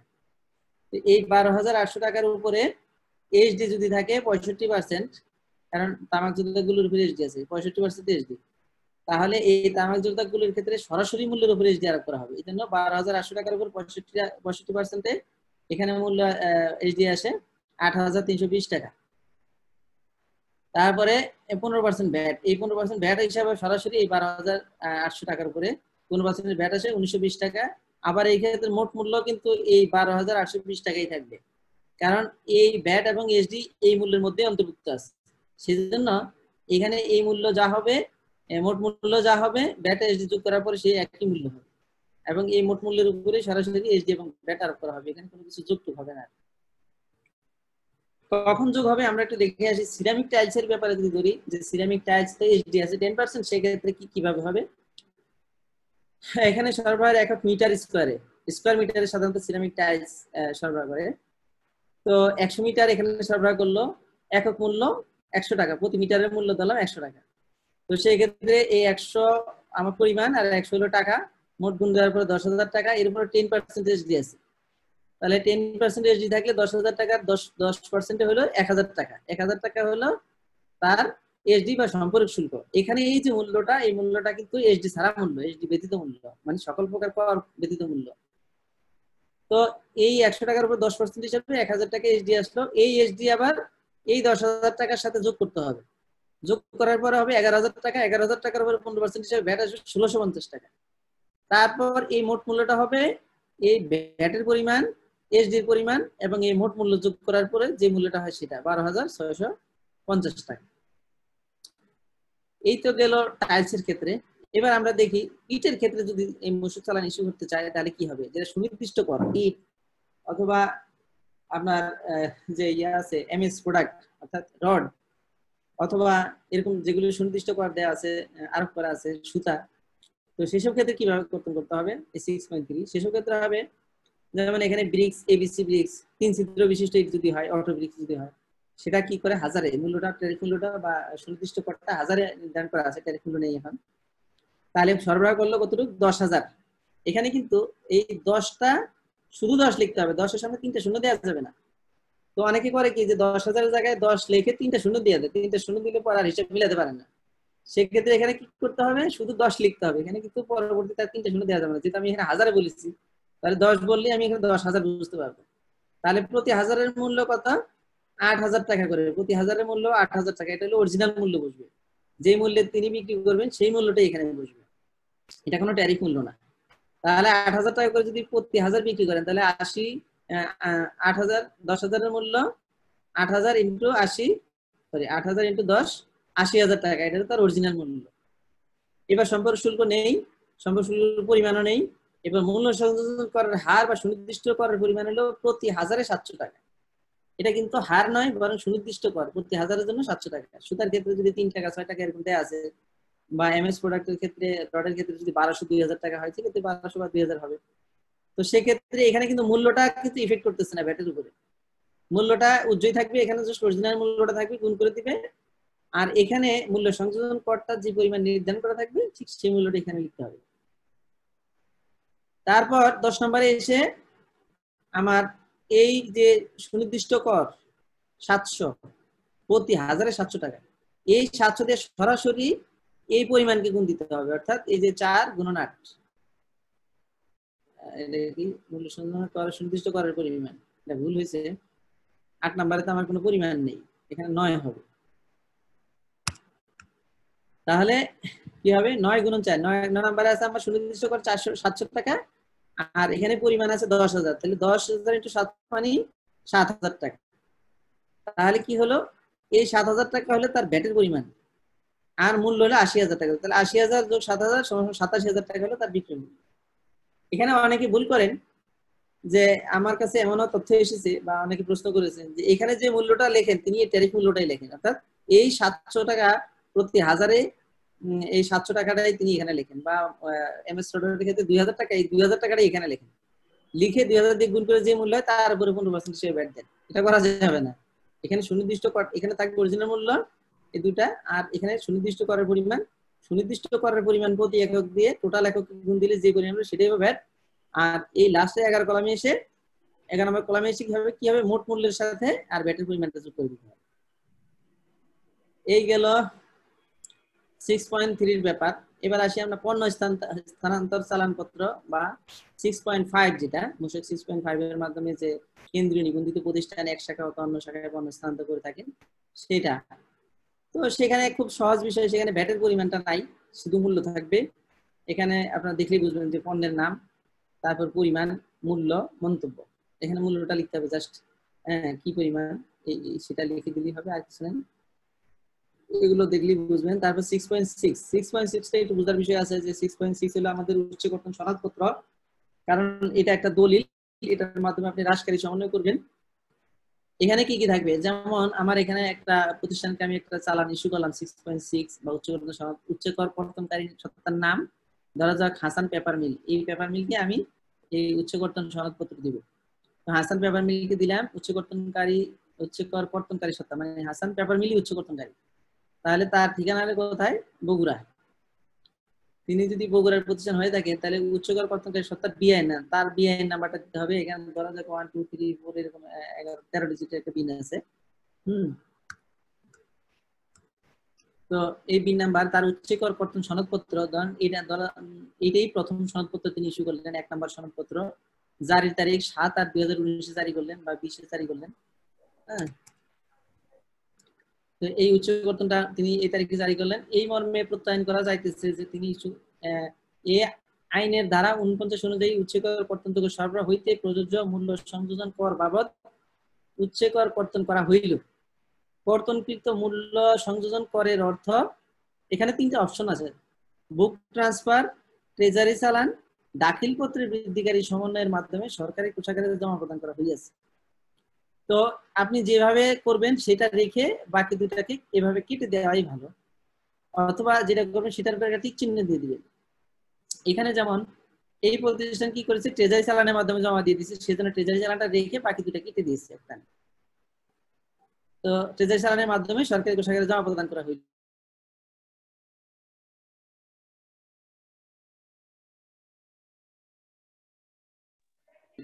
এখন আমাকে শুনতে পাচ্ছেন? হ্যালো, জি স্যার, জি স্যার, জি স্যার শুনতে পাচ্ছি। আচ্ছা আচ্ছা, আমার একটা কল আসছিল, এই জন্য ডিস্টার্ব হতে পারে, এই জন্য কনফার্ম হয়ে নিলাম যে শুনতে পাচ্ছেন কিনা। আচ্ছা, তারপর আমরা কি দেখতে পাচ্ছি যে এখানে কয়েকটা কলাম আছে, যে এই কলামগুলো আমাকে পূরণ করতে হবে, যে এই কোন কলামে কি ধরনের তথ্য বসবে সেই বিষয়টা আমরা এখান থেকে দেখব। 1 নম্বরে কি ক্রমিক নাম্বার, অর্থাৎ কয়টা চালানের মাধ্যমে আমি তার কাছ থেকে এই সরবরাহটা গ্রহণ করলাম। যদি একটা সরবরাহকারীর নিকট থেকে একাধিক চালানের মাধ্যমে তথ্য মানে সরবরাহ গ্রহণ করে থাকি, সেই ক্ষেত্রে একাধিক নাম্বার হবে, ক্রমিক নাম্বার যতগুলো হবে। তো নাম হলো জেপি ইন্ডাস্ট্রিজ, সরবরাহকারী বিআইএন নাম্বার এত দিলাম, সংশ্লিষ্ট কর চালানপত্র নম্বর 1 নম্বর চালানের মাধ্যমে আমি এই তারিখের 1 নম্বর চালানের মাধ্যমে আমি সরবরাহটা গ্রহণ করলাম। মোট সরবরাহ মূল্য, এখানে কিন্তু 1050 টাকা মোট সরবরাহ মূল্য দিতে হবে। এখানে যে মূল্যটা থাকবে সেটা কর সহ মূল্য থাকবে, সকল প্রকার কর সহ মূল্য থাকবে। এখানে লেখা আছে যে মূসক ও সম্পর্কীয় যদি থাকে সহমূল্য। এখানে ফরমে ফুটনোটে লেখা আছে, দেখবেন যে মূসক ও সম্পর্ক শুল্ক যদি থাকে সহমূল্যটা হবে। তো এখানে মূল্যটা আসবে যে মোট সরবরাহ মূল্য আর মূসকের পরিমাণ, এর মধ্যে যে পরিমাণ মূসক আছে সেটা দিতে হবে, আর উচ্চ কর্তনকৃত মূসকের পরিমাণ যে কয় টাকা উচ্চ কর্তন করা হয়েছে সেই টাকাটা দিতে হবে। মূলত এটা একই ঘর, এটা আলাদা করার কোনো দরকার ছিল না, কারণ যে কয় টাকা মূসক থাকবে সেই কয় টাকাই এখন উচ্চ কর্তন করা হবে। এটা আগে ছিল যে যা থাকতো তার 1/3 কর্তন করা হতো, তখনকার জন্য এটা প্রযোজ্য ছিল, এখন এটা চেঞ্জ করা প্রয়োজন। তারপর ক্ষমতাপ্রাপ্ত কর্মকর্তার স্বাক্ষর, নাম, ঠিকানা ইত্যাদি দিয়ে আপনি এটা ইস্যু করে দিয়ে দিবেন। তার বিষয় বিস্তারিত আর বললাম না। এবার আমরা ডেবিট নোট ক্রেডিট নোট দেখবো। ডেবিট নোট ক্রেডিট নোট নিয়ে অনেক বেশি জটিলতা, অনেকেই অনেক প্রশ্ন করেন, অনেক ঝামেলা করেন যে ডেবিট নোট ক্রেডিট নোট আসলে এখানে ফরম্যাটটাও কিছু সমস্যা আছে। যেমন শুধুমাত্র পণ্য ফেরতের বিষয়টাই উল্লেখ আছে, আর কোনো বিষয় নাই। কিন্তু শুধু পণ্য ফেরত আসলে কি ডেবিট নোট ক্রেডিট করা যায়? অন্য ক্ষেত্রে করা যাবে না? করা যাবে। যেখানে হ্রাসকারী বৃদ্ধিকারী সমন্বয়ের ব্যাপার থাকবে সেখানে ডেবিট নোট ক্রেডিট নোট আপনারা ইস্যু করতে পারবেন। তো আমরা দেখি যে 6.7 আসলে কি কি আছে, এগুলো আস্তে আস্তে ফরম্যাটটা ঠিক হয়ে যাবে, প্রথম দিকে বিদায় একটু ঝামেলা হচ্ছে। তো আমরা দেখি যে আসলে এই ডেবিট নোট ক্রেডিট নোটে কিভাবে তথ্য পূরণ করতে হয়, কি আছে। প্রথমে দেখব যে ক্রেডিট নোট।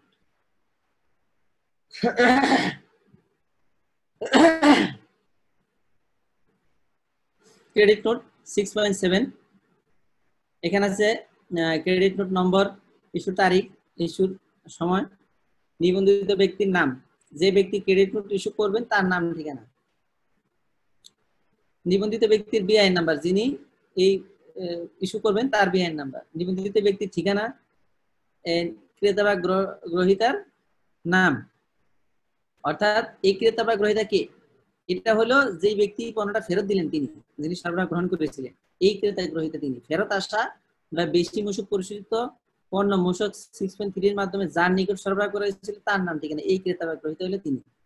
আর এই নিবন্ধিত ব্যক্তি হলো যিনি 6.7 ইস্যু করবেন তিনি। আচ্ছা, ক্রেতা গ্রহীতার বিআইএন, এই ক্রেতা গ্রহীতার বিআইএন যিনি 6.3 এর মাধ্যমে পণ্যটা গ্রহণ করেছিলেন, তার ঠিকানা, যানবাহনের প্রকৃতি। এখানে অনেকে প্রশ্ন করেন যে এখানে যানবাহনের প্রকৃতি কি হবে, যে এই যানবাহন কোনটা, কি ফেরত আসা যানবাহন নাকি বেশি মূসক পরিশোধিত বা প্রথম যে সরবরাহ করা ছিল সেই যানবাহন, কোন যানবাহন হবে? আচ্ছা, এখানে যানবাহনটা হবে যে যানবাহনের মাধ্যমে 6.3টা ইস্যু করে পণ্যটা সরবরাহ করেছিলেন সেই যানবাহনের নাম্বার, ফেরত আসা যানবাহন নয়। ঠিক আছে, তা এখানে আসবে যে 6.3 এর মাধ্যমে যে পণ্যটা সরবরাহ করেছেন যে যানবাহনে, সেই যানবাহনের প্রকৃত নাম্বারটা এখানে উল্লেখ করতে হবে, কারণ 6.3 এর বিপরীতে আপনি এটা ইস্যু করতেছেন।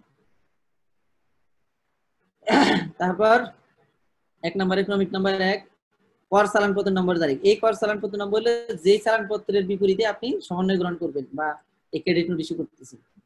আর ক্রেডিট নোট ইস্যুর কারণ কি কারণে করতেছেন, যে সরবরাহকৃত পণ্য ফেরত আসায় হ্রাসকারী সমন্বয় করবেন, যে ফেরত চলে আসছে এখন তো আমি টাকাটা দিয়ে দিছি, হ্রাসকারী সমন্বয় করবো, সেখানে মূল্য, তারপরে পরিমাণ, মূল্য সংযোজন করের পরিমাণ। এখানে কিন্তু এই মূল্যটা, এখানে অনেকে ঝামেলা করেন যে এখানে মূল্যটা কোন মূল্য হবে। ধরা যাক যে আমি যে পরিমাণ পণ্য সরবরাহ করেছি তার আংশিক ফেরত আসলো, 100 কেজি দিলাম, 10 কেজি বা 50 কেজি ফেরত আসলো, আর বাকি 50 কেজি ফেরত আসলো না। তো সেই ক্ষেত্রে এখানে মূল্যটা কি হবে, কি 50 কেজির মূল্য নাকি মোট সরবরাহ মূল্য? এখানে হবে মোট সরবরাহ মূল্য, অর্থাৎ যেই পরিমাণ পণ্য সরবরাহ করা হয়েছিল, যে 6.3 তে ইস্যু করা হয়েছিল, সেই 6.3 তে যে পরিমাণ মূল্য থাকবে সেই মূল্যটাই এই 4 নম্বরে ঘরে পূরণ করতে হবে। তো সেখানে পরিমাণ ছিল ধরা যাক 100 কেজি, আর মূল্য সংযোজন করের পরিমাণ 1500 টাকা। হ্যাঁ, এখানে কিন্তু ভ্যাট সহ মোট মূল্য আসবে, টোটাল মূল্য 4 নম্বরে। তাহলে এখানে এই 1150 টাকার মধ্যে 11,500 টাকার মধ্যে এই 1500 টাকা ছিল ভ্যাট, আর সম্পর্ক শুল্ক ছিল না। এইবার এই হ্রাসকারী সমন্বয় সূচক, যে পণ্যটা ফেরত আসতে পারে, যেটুকুর জন্য হ্রাসকারী সমন্বয় করবেন তার মূল্য কতটুকু, তার পরিমাণ কতটুকু, তার পরিমাণ 50 কেজি, এই 50 কেজির মূল্য হলে ভ্যাট সহ এই 5,750 টাকা, তার মধ্যে ভ্যাটের পরিমাণ 750 টাকা। তো এইভাবে আপনি এই 750 টাকায় কিন্তু এই হ্রাসকারী সমন্বয় গ্রহণ করতে পারবেন এখানে, অর্থাৎ যে অংশটুকু হ্রাসকারী সমন্বয়ের সাথে জড়িত সংশ্লিষ্ট সেটুকু এখানে আসবে। আর মোট চালান, যে চালানের মাধ্যমে সরবরাহ করে সেই চালান এখানে থাকবে। যদি টোটাল পণ্যটাই ফেরত আসে সেক্ষেত্রে টোটাল মূল্যটা এখানে দেওয়া যাবে। এইগুলো 6.7। এবার দেখি আমরা 6.8। 6.8 ইস্যু করা সাধারণত আপনার যদি কোনো কর চালানে কম মূল্য পরিশোধ করা হয়ে থাকে, অথবা অন্য কোনো কারণে হইতে পারে, অনেক কারণে হইতে পারে। তো কম মূল্য সংযোজন কর পরিশোধ হয়ে থাকলে বা ফেরত আসলে বা অন্য কোনো কারণে ভুলক্রমে কম পরিশোধ করলে, তো সেটার বিপরীতে আপনি 6.8 ইস্যু করেন। সেটা কিভাবে হবে, অনেকটা কাছাকাছি। এই যে ভুলক্রমে কম পরিশোধিত হয় বৃদ্ধিকারী সমন্বয়ের জন্য আমি ডেবিট নোট ইস্যু করলাম। মূল্য ছিল, ওই চালানের মূল্য ছিল 11,500 টাকা, 100 কেজি ছিল, 1500 টাকা মধ্যে ভ্যাট ছিল তার মধ্যে। তারপর বৃদ্ধিকারী সমন্বয় করবো কতটুকু, সংশ্লিষ্ট হলো 5,750 টাকা, তার 50 কেজির, আর বাকি 50 কেজি করা লাগবে না মূল্য চেঞ্জ হওয়ার কারণে বা অন্য কোনো কারণে। এখানে ধরা যাক অন্য কোনো কারণে এরকম হয়েছে, তা মূল্য সংযোজনের পরিমাণ 750 টাকা, এই 750 টাকা এখানে বৃদ্ধিকারী সমন্বয় হবে। এগুলো ডেবিট নোট, ক্রেডিট নোট। তারপরে টার্নওভার কর চালানপত্র 6.9। 6.9টা খুবই সহজ, এখানে তেমন কিছু নাই।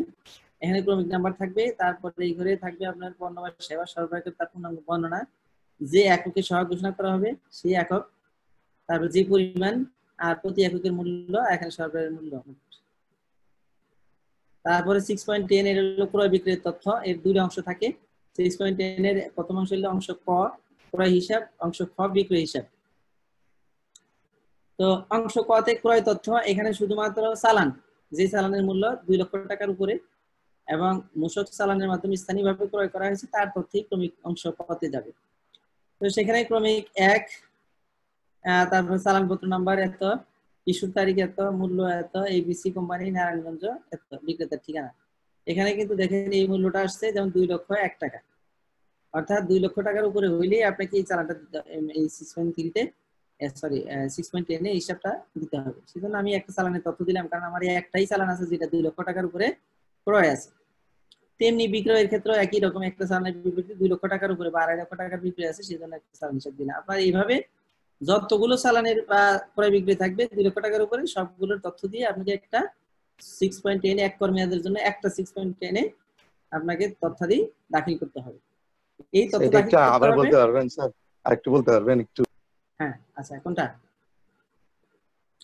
এই 6.10টা হলো ক্রয় বিক্রয়ের তথ্য, অর্থাৎ আপনি স্থানীয়ভাবে মূসক চালান 6.3 এর মাধ্যমে যে পরিমাণ ক্রয় বিক্রি করবেন একটি কর মেয়াদে, সেই পরিমাণটা কোনো চালানের মূল্য যদি 2 লক্ষ টাকার উপরে হয়, তাহলে ওই সমুদয় চালানের যে চালানগুলোর জন্য 2 লক্ষ টাকার উপরে মূল্য হয়েছে সেই চালানগুলোর সমুদয় তথ্যের জন্য একটি 6.10 ফরমে আপনাকে এক কর মেয়াদের জন্য একটি 6.10 ফরমে তথ্য পূরণ করে ভ্যাট অফিসে জমা দিতে হবে। কখন জমা দিতে হবে?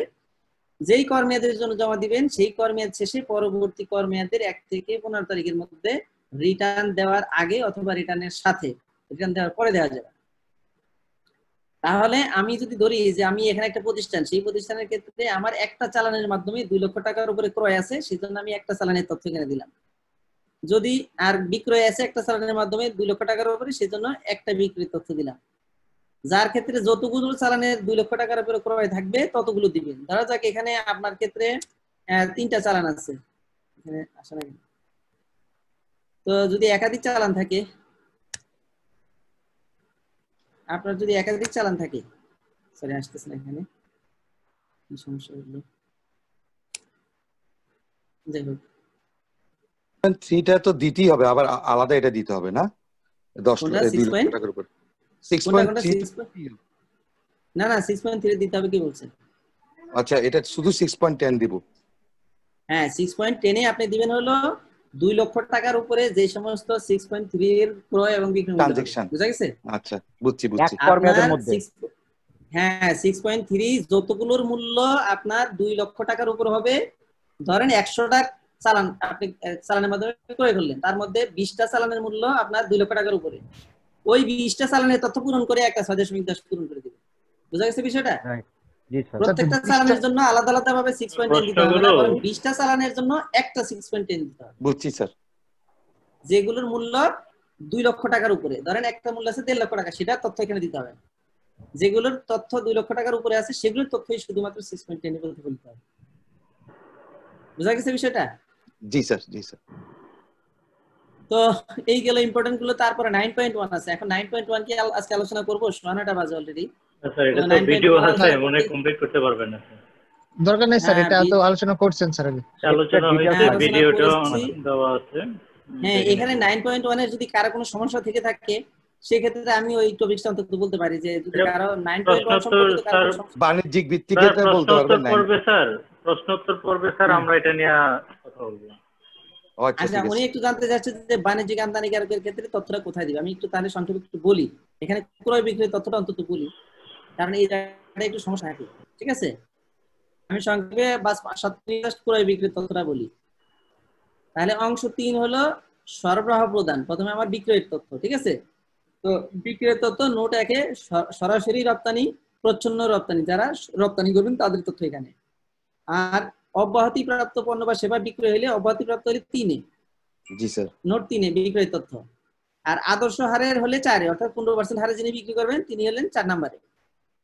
তারপরে খুচরা মূল্য, অর্থাৎ সর্বোচ্চ খুচরা মূল্য যদি নির্ধারণ করা থাকে সিগারেট, বিড়ি, তামাকজাত গুলির ক্ষেত্রে হবে নোট 5 এ। আর সুনির্দিষ্ট কর ভিত্তিক পণ্য বা সেবা যদি হয় তখন হবে 6 এ, যেগুলোর আপনার যে মেট্রিক টনে বা কেজিতে বা হাজারে যে সুনির্দিষ্ট কর আরোপ করা আছে, যেটা এমএস রড অথবা সুতা অথবা ইট, সেগুলো যাবে এই নোট 6 এ। আদর্শ কর হার ব্যতীত ভিন্ন কর হার ভিত্তিক পণ্য বা সেবার জন্য যাবে 7 এ। এই 7 নাম্বার ভিন্ন কর হার হইলেও সেটা শুধু উৎপাদনকারীর জন্য ভিন্ন কর হার, এখানে কিন্তু ব্যবসায়ীর জন্য নয়। যেমন 5% ব্যাট উৎপাদন পর্যায়ে যার আছে তার হবে 7 নম্বরে, কিন্তু যিনি ব্যবসায়ী তার তথ্য যাবে 8 নম্বরে। অর্থাৎ খুচরা পাইকারি ব্যবসায়ী ভিত্তিক সরবরাহ হবে 8 নম্বরে, এখানে ক্লিয়ার বলা আছে খুচরা পাইকারি ব্যবসায়ী হলো 8 নম্বরে। অর্থাৎ বাণিজ্যিক আমদানিকারকের যদি 5% হারে ভ্যাট দেন তখন তার বিক্রয় মূল্য দেখাবেন 8 নম্বরে। আর যদি 5% হারে ভ্যাট না দিয়ে তিনি যদি স্ট্যান্ডার্ড রেটে ভ্যাট দিয়ে থাকেন বা রিয়াতি পদ্ধতিতে দেন তখন যাবে আদর্শ হারে। বুঝা গেছে? অর্থাৎ ব্যবসায়ী বা বাণিজ্যিক আমদানিকারক যদি 15% হারে ভ্যাট দেন তখন যাবে নোট 4-এ, আর যদি তিনি 5% হারে ভ্যাট দেন তখন যাবে নোট 8-এ। এই গেল বিক্রয়ের তথ্য। এখন আসি ক্রয়ের তথ্য। ক্রয়ের তথ্যের মধ্যে এখানে ইনস্ট্রাকশন দেয়া আছে, প্রথমেই দেখেন যে আপনার সরবরাহকৃত সকল পণ্য যদি আদর্শ হারের হয় সেক্ষেত্রে নোট 10 থেকে 20 পূরণ করুন। বুঝা গেছে? অর্থাৎ আপনি যদি 15% হারে ভ্যাট দেন বিক্রয় মূল্যের উপরে, অর্থাৎ আপনি এখানে যদি 4 নম্বরে এন্ট্রি দেন, আদর্শ হারে যদি বিক্রয় থাকে 4 নম্বরে এন্ট্রি দেন, যিনি 4 নম্বরে এন্ট্রি দিবেন বা বিক্রি করবেন 15% হারে তিনি কেবল এই নোট 10 থেকে 20 পূরণ করতে পারবেন। এখানে সে কথাটাই বলা আছে যে 10 থেকে 20 পূরণ। ও ঠিক আছে স্যার। ঠিক আছে, তাহলে আর যিনি রেয়াতি পদ্ধতিতে দিবেন না, অর্থাৎ এই 4 নাম্বার ব্যতীত, এই 4 নাম্বার ব্যতীত অন্য কোথাও যদি এন্ট্রি দেন, এখানে বিক্রয়ের তথ্য 4 নাম্বার ব্যতীত, 4 নাম্বার ব্যতীত অন্য কোথাও যদি তার বিক্রয়ের তথ্য এন্ট্রি দেন সেক্ষেত্রে তিনি এই 10 থেকে 20 এর মধ্যে ঢুকতে পারবেন না, তার জন্য 21 এবং 22 নির্ধারিত। ঠিক আছে, আর রেয়াতি পদ্ধতিতে যিনি দিবেন তিনি 10 থেকে একবার 22 পর্যন্ত বা 23 পর্যন্ত সবকটা তার জন্য উন্মুক্ত। তাহলে যিনি 15% হারে দিবেন তিনি 10 নম্বরে স্থানীয় ক্রয় হলে এখানে শূন্য হার বিশিষ্ট সরবরাহ ক্রয় থাকলে, শূন্য হার বিশিষ্ট ক্রয় থাকলে আমদানি ক্ষেত্রে 21 আর স্থানীয় হলে 10, অব্যাহতি প্রাপ্ত ক্রয় থাকলে সেবা স্থানীয় হলে 12, আমদানি হলে 13। তারপরে এখানে একটু ঝামেলা আছে, এগুলো পরবর্তীতে সংশোধন আসবে, কারণ ধারা 20-এর সাথে এটা যায় না। ধারা 20-এ তো সেবা আমদানি ক্ষেত্রে রিভার্স চার্জ হয়, সেক্ষেত্রে রিভার্স চার্জ তো এখানে দেখানোর সুযোগ নেই, এখানে ঝামেলা আছে। যাই হোক, এগুলো আস্তে ধীরে হয়তো বা কারেকশন করবে, ঠিক হবে। তারপরে আদর্শ হারের পণ্য বা সেবা যদি আদর্শ হারে ক্রয় করে থাকে, যিনি 15% হারে ভ্যাট দিবেন তিনি যদি আবার 15% হারে ক্রয় করেন, স্থানীয় হলে 14, আমদানি হলে 15, আর আদর্শ হার ব্যতীত অন্যান্য হারে হলে স্থানীয় হলে 16, আমদানি হলে 17। এগুলো হলে মূসক চালানের মাধ্যমে ক্রয় করলে। তারপর সুনির্দিষ্ট কর ভিত্তিক হলে স্থানীয় ক্রয় 18, আমদানির ক্ষেত্রে সুনির্দিষ্ট কর নাই। তারপর টার্নওভার প্রতিষ্ঠান থেকে ক্রয় করলে 19, আর অনিবন্ধিত প্রতিষ্ঠান থেকে ক্রয় করলে 20। এই 20 পর্যন্ত, 10 থেকে 20 পর্যন্ত হলো রেয়াতি পদ্ধতির জন্য বা 15% হারে যিনি ভ্যাট দিবেন তার জন্য। আর বাণিজ্যিক আমদানিকারক বা অন্যদের ক্ষেত্রে যারা 5% হারে বা অব্যাহতিপ্রাপ্ত পণ্য সরবরাহ করেন বা অন্যান্য ক্ষেত্রে তাদের জন্য নোট 21 এবং 22। 21 হলো স্থানীয় ক্রয় আর 22 হলো আমদানির ক্ষেত্রে। এই তো, আর বৃদ্ধিকারী সমন্বয়, হ্রাসকারী সমন্বয়, এগুলো ডিটেইলস এখন আজকে বলবো না। এই ছিল আজকের মতো। আরেকটা বিষয় আমি বলতে চাই আপনাদের সংক্ষেপে, যে সাব ফর্ম পূরণ করতে গিয়ে অনেকে সমস্যা করেন। সাব ফর্মের বিষয়টা আজকে একটু ক্লিয়ার করি, কারণ সেদিন মনে হয় কেউ ছিলেন না। সাব ফর্মে অনেকে পূরণ করতে গিয়ে দ্বিধাদ্বন্দ্বে পড়ে যান। এখানে দুইটা ঘর আছে পণ্য বা সেবার বর্ণনা, একটা হলো পণ্য বা সেবার বাণিজ্যিক বর্ণনা, আর আরেকটা হলো পণ্য বা সেবার নাম। তো অনেকে প্রশ্ন করেন বা দ্বিধাদ্বন্দ্বে পড়ে যান যে বাণিজ্যিক বর্ণনা কি হবে আর নাম কি হবে। এই বিষয়টা আমি একটু ক্লিয়ার করি। বাণিজ্যিক বর্ণনা হলো বাণিজ্যিকভাবে যে নামে চেনা হয়। এখানে দেখেন আমি কি লিখেছি, মিডিয়াম পেপার 180 GSM, গ্লসি, আনবিলিশড, নন প্রিন্টেড। অর্থাৎ বাণিজ্যিকভাবে আপনার পণ্যটা কি নামে পরিচিত হবে, কিসের ভিত্তিতে আপনার মূল্য নির্ধারিত হবে, সেই বিষয়টা। আমি যদি মিডিয়াম পেপার বলি তাহলে কিন্তু আপনি বাণিজ্যিকভাবে বুঝতে পারবেন না যে মিডিয়াম পেপারটা 180 GSM না 90 GSM না 50 GSM না 150 GSM, দেখি গ্লসি, আনবিলিশড নাকি নন প্রিন্টেড না প্রিন্টেড না কি ধরনের। সেই জন্য বাণিজ্যিকভাবে আপনাকে বোঝাতে হলে কি করতে হবে, ডিটেইলস বর্ণনা দিতে হবে এবং ব্র্যান্ডের নাম সহ দিতে হবে। সেক্ষেত্রে এই পণ্য বা সেবার বাণিজ্যিক বর্ণনাটা হবে এই সমুদয় বর্ণনাটা। আর এর এইচএস কোড দিতে হবে বা সেবার ক্ষেত্রে সেবা কোড দিতে হবে, এবং নামটা হবে শুধুমাত্র কি মিডিয়াম পেপার, অর্থাৎ এর একটা পেপার। দা পেপার বলতে আমি নাম বুঝতে পারবো, বা লাইনার পেপার বা ফেব্রিক্স। আর এখানে দিতে হবে ফেব্রিক্স কত পার্সেন্ট কটন, কত পার্সেন্ট কি, কোন ব্র্যান্ডের, ইত্যাদি ইত্যাদি। তো এই গেল। আর হলো দাখিলপত্র পূরণের ক্ষেত্রে, অনলাইনে পূরণের ক্ষেত্রে কিছু বিষয় আমি যদি দেখাতে চাই। 9:30 বাজে অলরেডি। তো অনলাইনে রিটার্নের ক্ষেত্রে, রিটার্ন পেশের ক্ষেত্রে যদি কেউ জানতে চান যে ঠিকানাটা কি হবে, সেখানে যে www.vat.gov.bd, আমি অবশ্য অনলাইনে সরাসরি কিভাবে দিতে হয় তার উপর একটা টিউটোরিয়াল বা একটা ক্লাস নেওয়ার চেষ্টা করবো, কারণ সরাসরি প্র্যাকটিক্যাল দিতে গেলে তখন এটা আরো সুন্দর হয় বা আরো ভালোভাবে বোঝা যায়। যদি আমি এখানে ইমেজ করে দিয়েছি, ইমেজটা দেখলেও বুঝবেন। এখানে www.vat.gov.bd এই ঠিকানায় যাওয়ার পরে এরকম একটা ইন্টারফেস আসবে। তো সেখানে লগ ইনে ক্লিক করতে হবে, যেখানে লগ ইন আছে ছবিতে, লগ ইনে ক্লিক করতে হবে। লগইনে ক্লিক করার পরে এরকম একটা ইন্টারফেস আসবে। তো এই ইন্টারফেস আসার পরে এখানে আপনাকে ইউজার নেম দিতে হবে, পাসওয়ার্ড দিতে হবে, তারপরে আই এম নট এ রোবটে ক্লিক করতে হবে, ক্যাপচা ক্লিক করে তারপরে এখানে লগইন দিতে হবে। এখানে চাইলে কেউ পাসওয়ার্ড রিসেট করতে পারবেন। দেওয়ার পরে আপনাকে এইরকম আপনার এই প্রোফাইলে নিয়ে যাবে, যেখানে আপনার প্রোফাইলটা থাকবে। এখানে প্রোফাইলে যাওয়ার আগে এখানে ড্রপ ডাউন মেনু থাকবে। এই ড্রপ ডাউন মেনুতে ক্লিক করে আপনার যে যে নামে আপনাকে দিবেন অথরাইজ করা আছে সেই অথরাইজ নামটা সিলেক্ট করতে হবে। তো অনেক ক্ষেত্রে দেখা যায় যে এইখানে আপনার ড্রপ ডাউন মেনুটা পান না। অনেকেই প্রশ্ন করেন যে আমি তো ড্রপ ডাউন মেনু পাচ্ছি না, আমার করণীয় কি, কিভাবে ড্রপ ডাউন মেনু আসবে? আর এই ড্রপ ডাউন মেনু না আসার কারণ কি?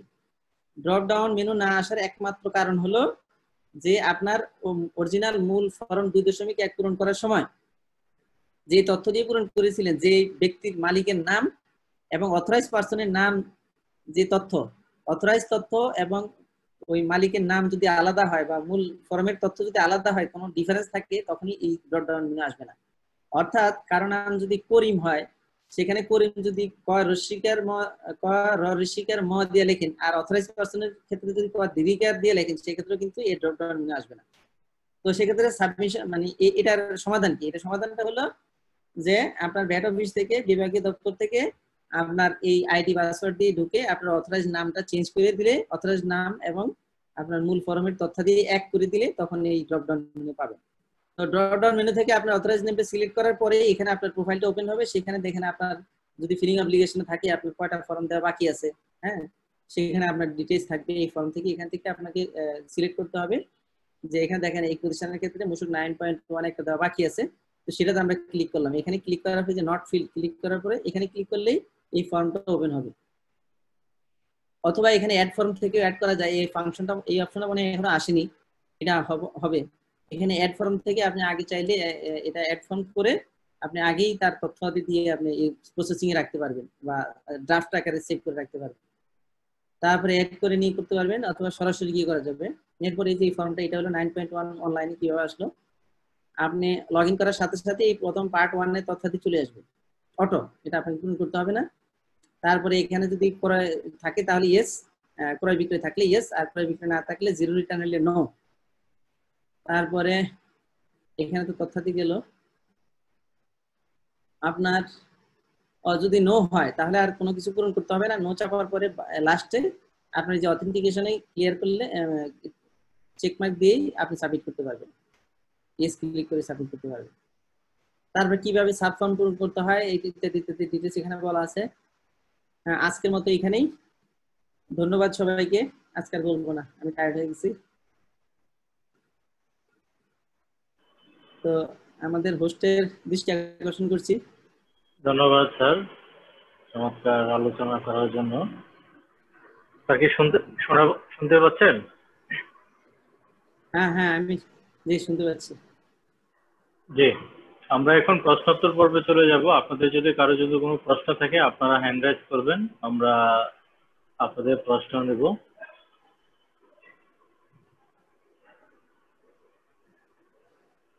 তার আগে আমার একটা প্রশ্ন স্যার জানা, সেটা হলো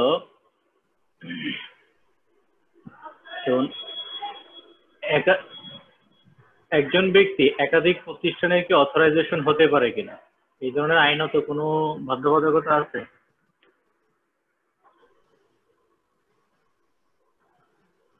হ্যালো, জি স্যার, সাপোজ আমার একটা আইডি, আমি যদি একাধিক প্রতিষ্ঠানের অথরাইজেশন নেই, এক্ষেত্রে কোনো সমস্যা আছে কিনা?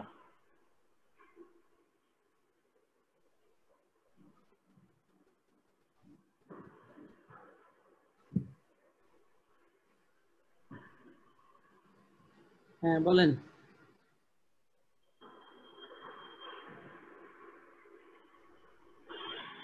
স্যার কি শুনতে পাচ্ছেন আমার কথা?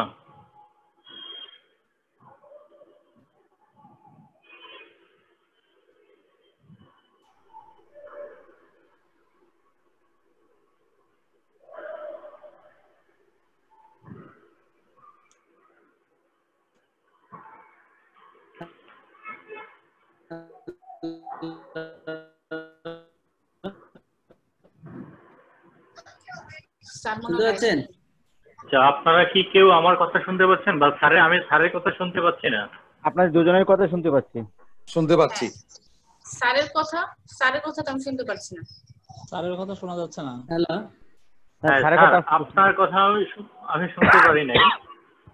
আচ্ছা শুনেন, সরি আমার ওই যে একটা কল একটা মানে একটা ডিস্টার্ব করতেছিল, বারবার কল করে কোথা থেকে কি বুঝতে পারছিলাম না। এই কলের কারণে আমার লাইন কেটে যাচ্ছিল, মানে আমি মোবাইল নেটওয়ার্কের মাধ্যমে আছি, তো কল আসলে নেটওয়ার্ক ড্রপ করে আমি ডিসকানেক্ট হয়ে যাই। তো আপনার প্রশ্নটা করেন, কি যেন প্রশ্ন করছিলেন বলেন।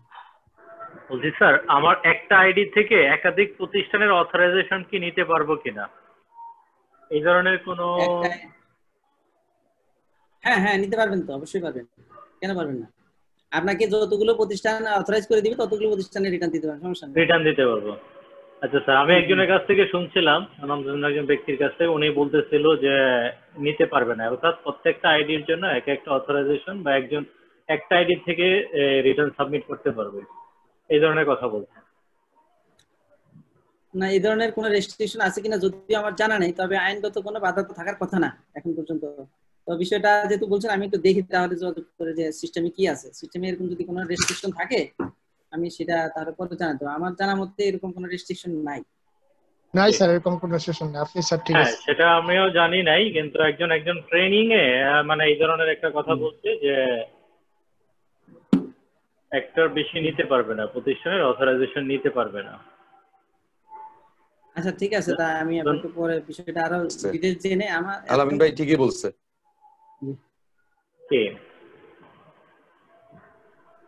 আমার মনে হয় যে স্যার নিতে পারবো। আমি মান্নান স্যারকে জিজ্ঞেস করছিলাম বা ওইভাবে কোনো ক্লিয়ার আনসার পাই নাই, কিন্তু স্যারের কথা অনুযায়ী যেটা বুঝলাম যে আমরা নিতে পারবো। সেটাই আমাদের একাধিক প্রতিষ্ঠানের অথরাইজেশন নিতে পারে। না আমি কি শেয়ার করব? হ্যাঁ বলেন। হ্যাঁ, এটা হচ্ছে একটা আইডিতে বলতে কি 2.1 এ 3 জনকে অথরাইজ করা যায়, 3 জন ব্যক্তিকে অথরাইজ করা যায় 2.1 এ, যারা রিটার্ন সাবমিটের পর ইমেল রিসিভ করতে পারে। বাট সাইন আপটা আবার ভিন্ন জিনিস। সাইন আপ একটা আইডির জন্য একটা সেপারেট ইমেল অ্যাড্রেস ইউজ করা যায়, ওটা আর অন্য কোনো সাইন আপ ইউজ করা যাবে না। তো সাইন আপে যেই ইমেল অ্যাড্রেসটা ইউজ করবে সেই শুধু ঢুকতে পারবে আইডিতে, ইউজার আইডি পাসওয়ার্ড, এবং যদি কোনো সময় পাসওয়ার্ড ভুলে যায় রিকভারি যত মেইল টেইল আছে ওইখানেই আসবে, অর্থাৎ সেখানে একটা। এখন সেটার একটা সাইন আপের মধ্যে আবার অনেকগুলো কোম্পানিকে ওই ড্রপ বক্সে নিয়ে আসা যাবে। জি সেটাই। আপনি সাইন আপ যদিও একটা আইডি দিয়ে একবার সাইন আপ করতে পারবেন, কিন্তু সাইন আপ আমার প্রশ্ন এটাই যে সাপোজ আমার 5টা প্রতিষ্ঠান আছে, আমার একটা আইডি থেকে আমার 5টা প্রতিষ্ঠানের রিটার্ন সাবমিট করব, ওই ধরনের অথরাইজেশন আমি নিতে পারবো, কিন্তু সেটা হতে হবে একটা সার্কেল, মানে একটা ডিভিশনের আন্ডারে, একটা সার্কেলের আন্ডারে যদি হয় সেই কোম্পানিগুলো। কিন্তু আমার যদি সার্কেল ভিন্ন হয় তাহলে আর পারবো না, মানে যেটা আমার ডিভিশন আলাদা আলাদা হলে তাহলে পারা যাবে না। না তখন ওই যে মানে এক সার্কেলে, যেমন আমি পল্টনে গিয়েছিলাম, পল্টনের ওরা বললো যে ওর আন্ডারে যতগুলো আছে, ওই পল্টন সার্কেলের আন্ডারে যতগুলো কোম্পানি আমার হাতে আছে সেগুলোর সে এক ড্রপ বক্সে এনে দিতে পারবে। কিন্তু আমার যদি সূত্রাপুর বা আদার্স ডিভিশনের হয় সেগুলো সে দেখবেই না, আনতে তো পারবে কি দূরের কথা, মানে সে দেখবেই না, মানে তার আন্ডারে আর থাকবে না। আচ্ছা, এটা হয়তো বা সিস্টেমের সমস্যা। না ভাই, আমি যেটা করি, যেমন আমার আইডিতে এখন অনেকগুলো প্রতিষ্ঠানের অথরাইজেশন আছে, আমি করতেছি কি এই 15-16টা প্রতিষ্ঠানের প্রত্যেকটা অথরাইজেশন আমি নিজে, আমি আমার নিজের ইয়ার থেকেই আমি রিটার্ন সাবমিট করতেছি। কিন্তু এটা তো হলো আমার বিভিন্ন সার্কেলে, এটা ঢাকায় আছে, ঢাকার বাইরেও আছে, বা ঢাকার ভিতরে বিভিন্ন সার্কেলে আছে। একটা সাইনআপের মধ্যে, হ্যাঁ একটা সাইনআপের মধ্যে আছে। আচ্ছা, তাহলে আমাদের আসলে কি আমরা ওই মিসগাইডেড, আমরা যে অনলাইনে মাঝে মাঝে কল দেই, ওরাও ওইভাবে ইনফরমেশন দিতে পারেন। এটা নিয়ে আমি আসলে কয়েকজনকে প্রশ্ন করছি, কিন্তু ওরাও হয়তো জানে না। হ্যাঁ, মানে যারা ওইখানে আছে ওদেরকে আরো, এটা সিস্টেমের প্রবলেম, তো এটা সিস্টেমটা ঠিক হওয়ার পরে, হ্যাঁ আমি বলি এটা সিস্টেমের সমস্যা। সিস্টেমটা ডেভেলপ হওয়ার পরে, সিস্টেমটা যখন একটা নির্দিষ্ট জায়গায় এসে দাঁড়াবে, একটা ফিক্সড হবে, তখন আর এই ধরনের সমস্যাগুলো থাকবে না, কারণ এখন ইনফরমেশন গুলো তো সবার কাছে অ্যাভেলেবল না। তারা সিস্টেম নিয়ে যারা কাজ করে হয়তো তারা এটা সঠিক বলতে পারবে। এখন আমরা তো এই সিস্টেম নিয়ে কাজ করি না, ধরেন আমি রিটার্নও সাবমিট করি না, সেক্ষেত্রে আমার পক্ষে এই ধরনের তথ্য দেওয়া তো কঠিন, তাই না? তো সেক্ষেত্রে আপনারা তথ্য পাবেন, এত মিসগাইড হওয়ার কোনো কারণ নাই, আস্তে আস্তে সব ঠিক হয়ে যাবে। আচ্ছা, আমরা এখন অন্য হাত তুলে আসছেন অনেকে, তাদের প্রশ্নগুলো নিব। জি, আমাদের মাঝে প্রশ্ন করবেন হচ্ছে, আচ্ছা B2005, আসলে নাম এখানে পাচ্ছি না ভাই, আপনি প্রশ্ন করতে পারেন। B2005.52 এটা কার? ভিভো সেটের মনে হয়। আমার স্যার ভুলে এটা পড়ে গেছে। আচ্ছা, আপনার নামটা বলেন। নামটা পরিচয় দিয়ে আপনার। নরেন্দ্র কর স্যার। আচ্ছা আচ্ছা, কোথা থেকে বলছেন? চট্টগ্রাম থেকে। আচ্ছা আচ্ছা, বলুন স্যার। ওই 6.10 বলছেন যে 10, এখন আমরা তো মূসক কাটি 6.3 তে। যখন 2 লাখ টাকার কোনো একটা ট্রানজাকশন 2 লাখ টাকার উপরে হবে, তখনই আমার 6.3 তে আর শো করবো না, তখন সেটা চলে যাবে 6.10 তে। এইটাই আমি জানতে চাইছি। 6.3 তো আপনাকে ইস্যু করতেই হবে। 6.3 তো মাস্ট। আপনি একটা কর্মে এই যে দেখছেন, আমি কিন্তু এই বিষয়টাই বারবার বলছি, রিপিট করেছি, তারপর আপনি কিন্তু মিসগাইড হয়ে গেছেন। আপনি হইলো যে 6.3 তো অবশ্যই ইস্যু করবেন, সেটা যত লক্ষ টাকাই হোক আর যাই হোক। এইবার এক কর্মীয়াদে যতগুলো 6.3 ইস্যু করলেন, তার মধ্যে যেগুলোর মূল্য 2 লক্ষ টাকার উপরে, সেগুলোর তথ্য দিয়ে আপনাকে একটা 6.10 পূরণ করে 1 মাসের জন্য একটা তথ্য দাখিল করতে হবে ব্যাট অফিসে, আর কিছু না। অর্থাৎ আপনি যেমন দাখিলপত্র পেশ করেন না, ঠিক আছে, আপনি যেমন দাখিলপত্র পেশ করেন, ওই দাখিলপত্র পেশের সাথে আপনার 2 লক্ষ টাকার উপরে চালানগুলোর তথ্য পেশ করলেন একটা, যে আমার এই 10টা বা এই 20টা বা এই 50টা চালানের মূল্য ছিল এই 2 লক্ষ টাকার উপরে। জাস্ট আপনি যে চালানগুলোর মূল্য, চালান তো কাটবেনই, চালান না কাটলে আপনি তথ্য দিবেন কিভাবে? বুঝছি তো সেই চালানগুলো কাটার পরে 2 লক্ষ টাকার উপরে চালানগুলোর তথ্য দিয়ে আপনাকে 6.10 ইস্যু করতে হবে, মানে জমা দিতে হবে। ধন্যবাদ। তার পরবর্তী প্রশ্ন করবেন হচ্ছে আসিফ খান ভাই, আপনি আনমিউট করে আপনার প্রশ্ন করুন। জি, আসসালামু আলাইকুম স্যার। আচ্ছা, আমি মোবাইল দিয়ে যাবো। ঠিক আছে, ওয়ালাইকুম সালাম স্যার। আমার কোশ্চেনটা হচ্ছে স্যার 6.1, 6.2 আর 6.1.2 এর ব্যাপারে। এখন স্যার কেন্দ্রীয় নিবন্ধনের ক্ষেত্রে যে ব্রাঞ্চ গুলা থাকবে স্যার, ওইখানে তো স্যার আমরা 6.5 দিয়ে প্রোডাক্ট ট্রান্সফার করলাম। এখন ওই ব্রাঞ্চ গুলাতে স্যার কি ইউজ করবে? 6.1 ইউজ করবে, 6.2 ইউজ করবে নাকি 6.1.2 ইউজ করবে, যারা স্যার আদর্শ হারে প্রোডাক্ট বিক্রি করবে আর কি? সেক্ষেত্রে আদর্শ হারে বিক্রি করলে যে কেন্দ্রীয় নিবন্ধিত প্রতিষ্ঠান, সেটা কি ব্যবসায়ী প্রতিষ্ঠান নাকি উৎপাদনকারী প্রতিষ্ঠান? উৎপাদনকারী 15% হারে। উৎপাদনকারী হলে তার ক্ষেত্রে 6.1 এবং 6.2 অবশ্যই। তারপরে 6.2 এর 6.2.1 হিসাব আসছে কোথা থেকে? না স্যার, ওটা তো উৎপাদনকারী তো 6.2.1 হিসাব রাখতে পারবে না। না স্যার, ওটা 6.1, 6.2 রাখলো স্যার তার উৎপাদন প্রতি মানে যে স্থানে, কিন্তু স্যার যখন ব্রাঞ্চে যাবে, ব্রাঞ্চে যখন হিসাব ব্রাঞ্চেও একই খাতা 6.1, 6.2।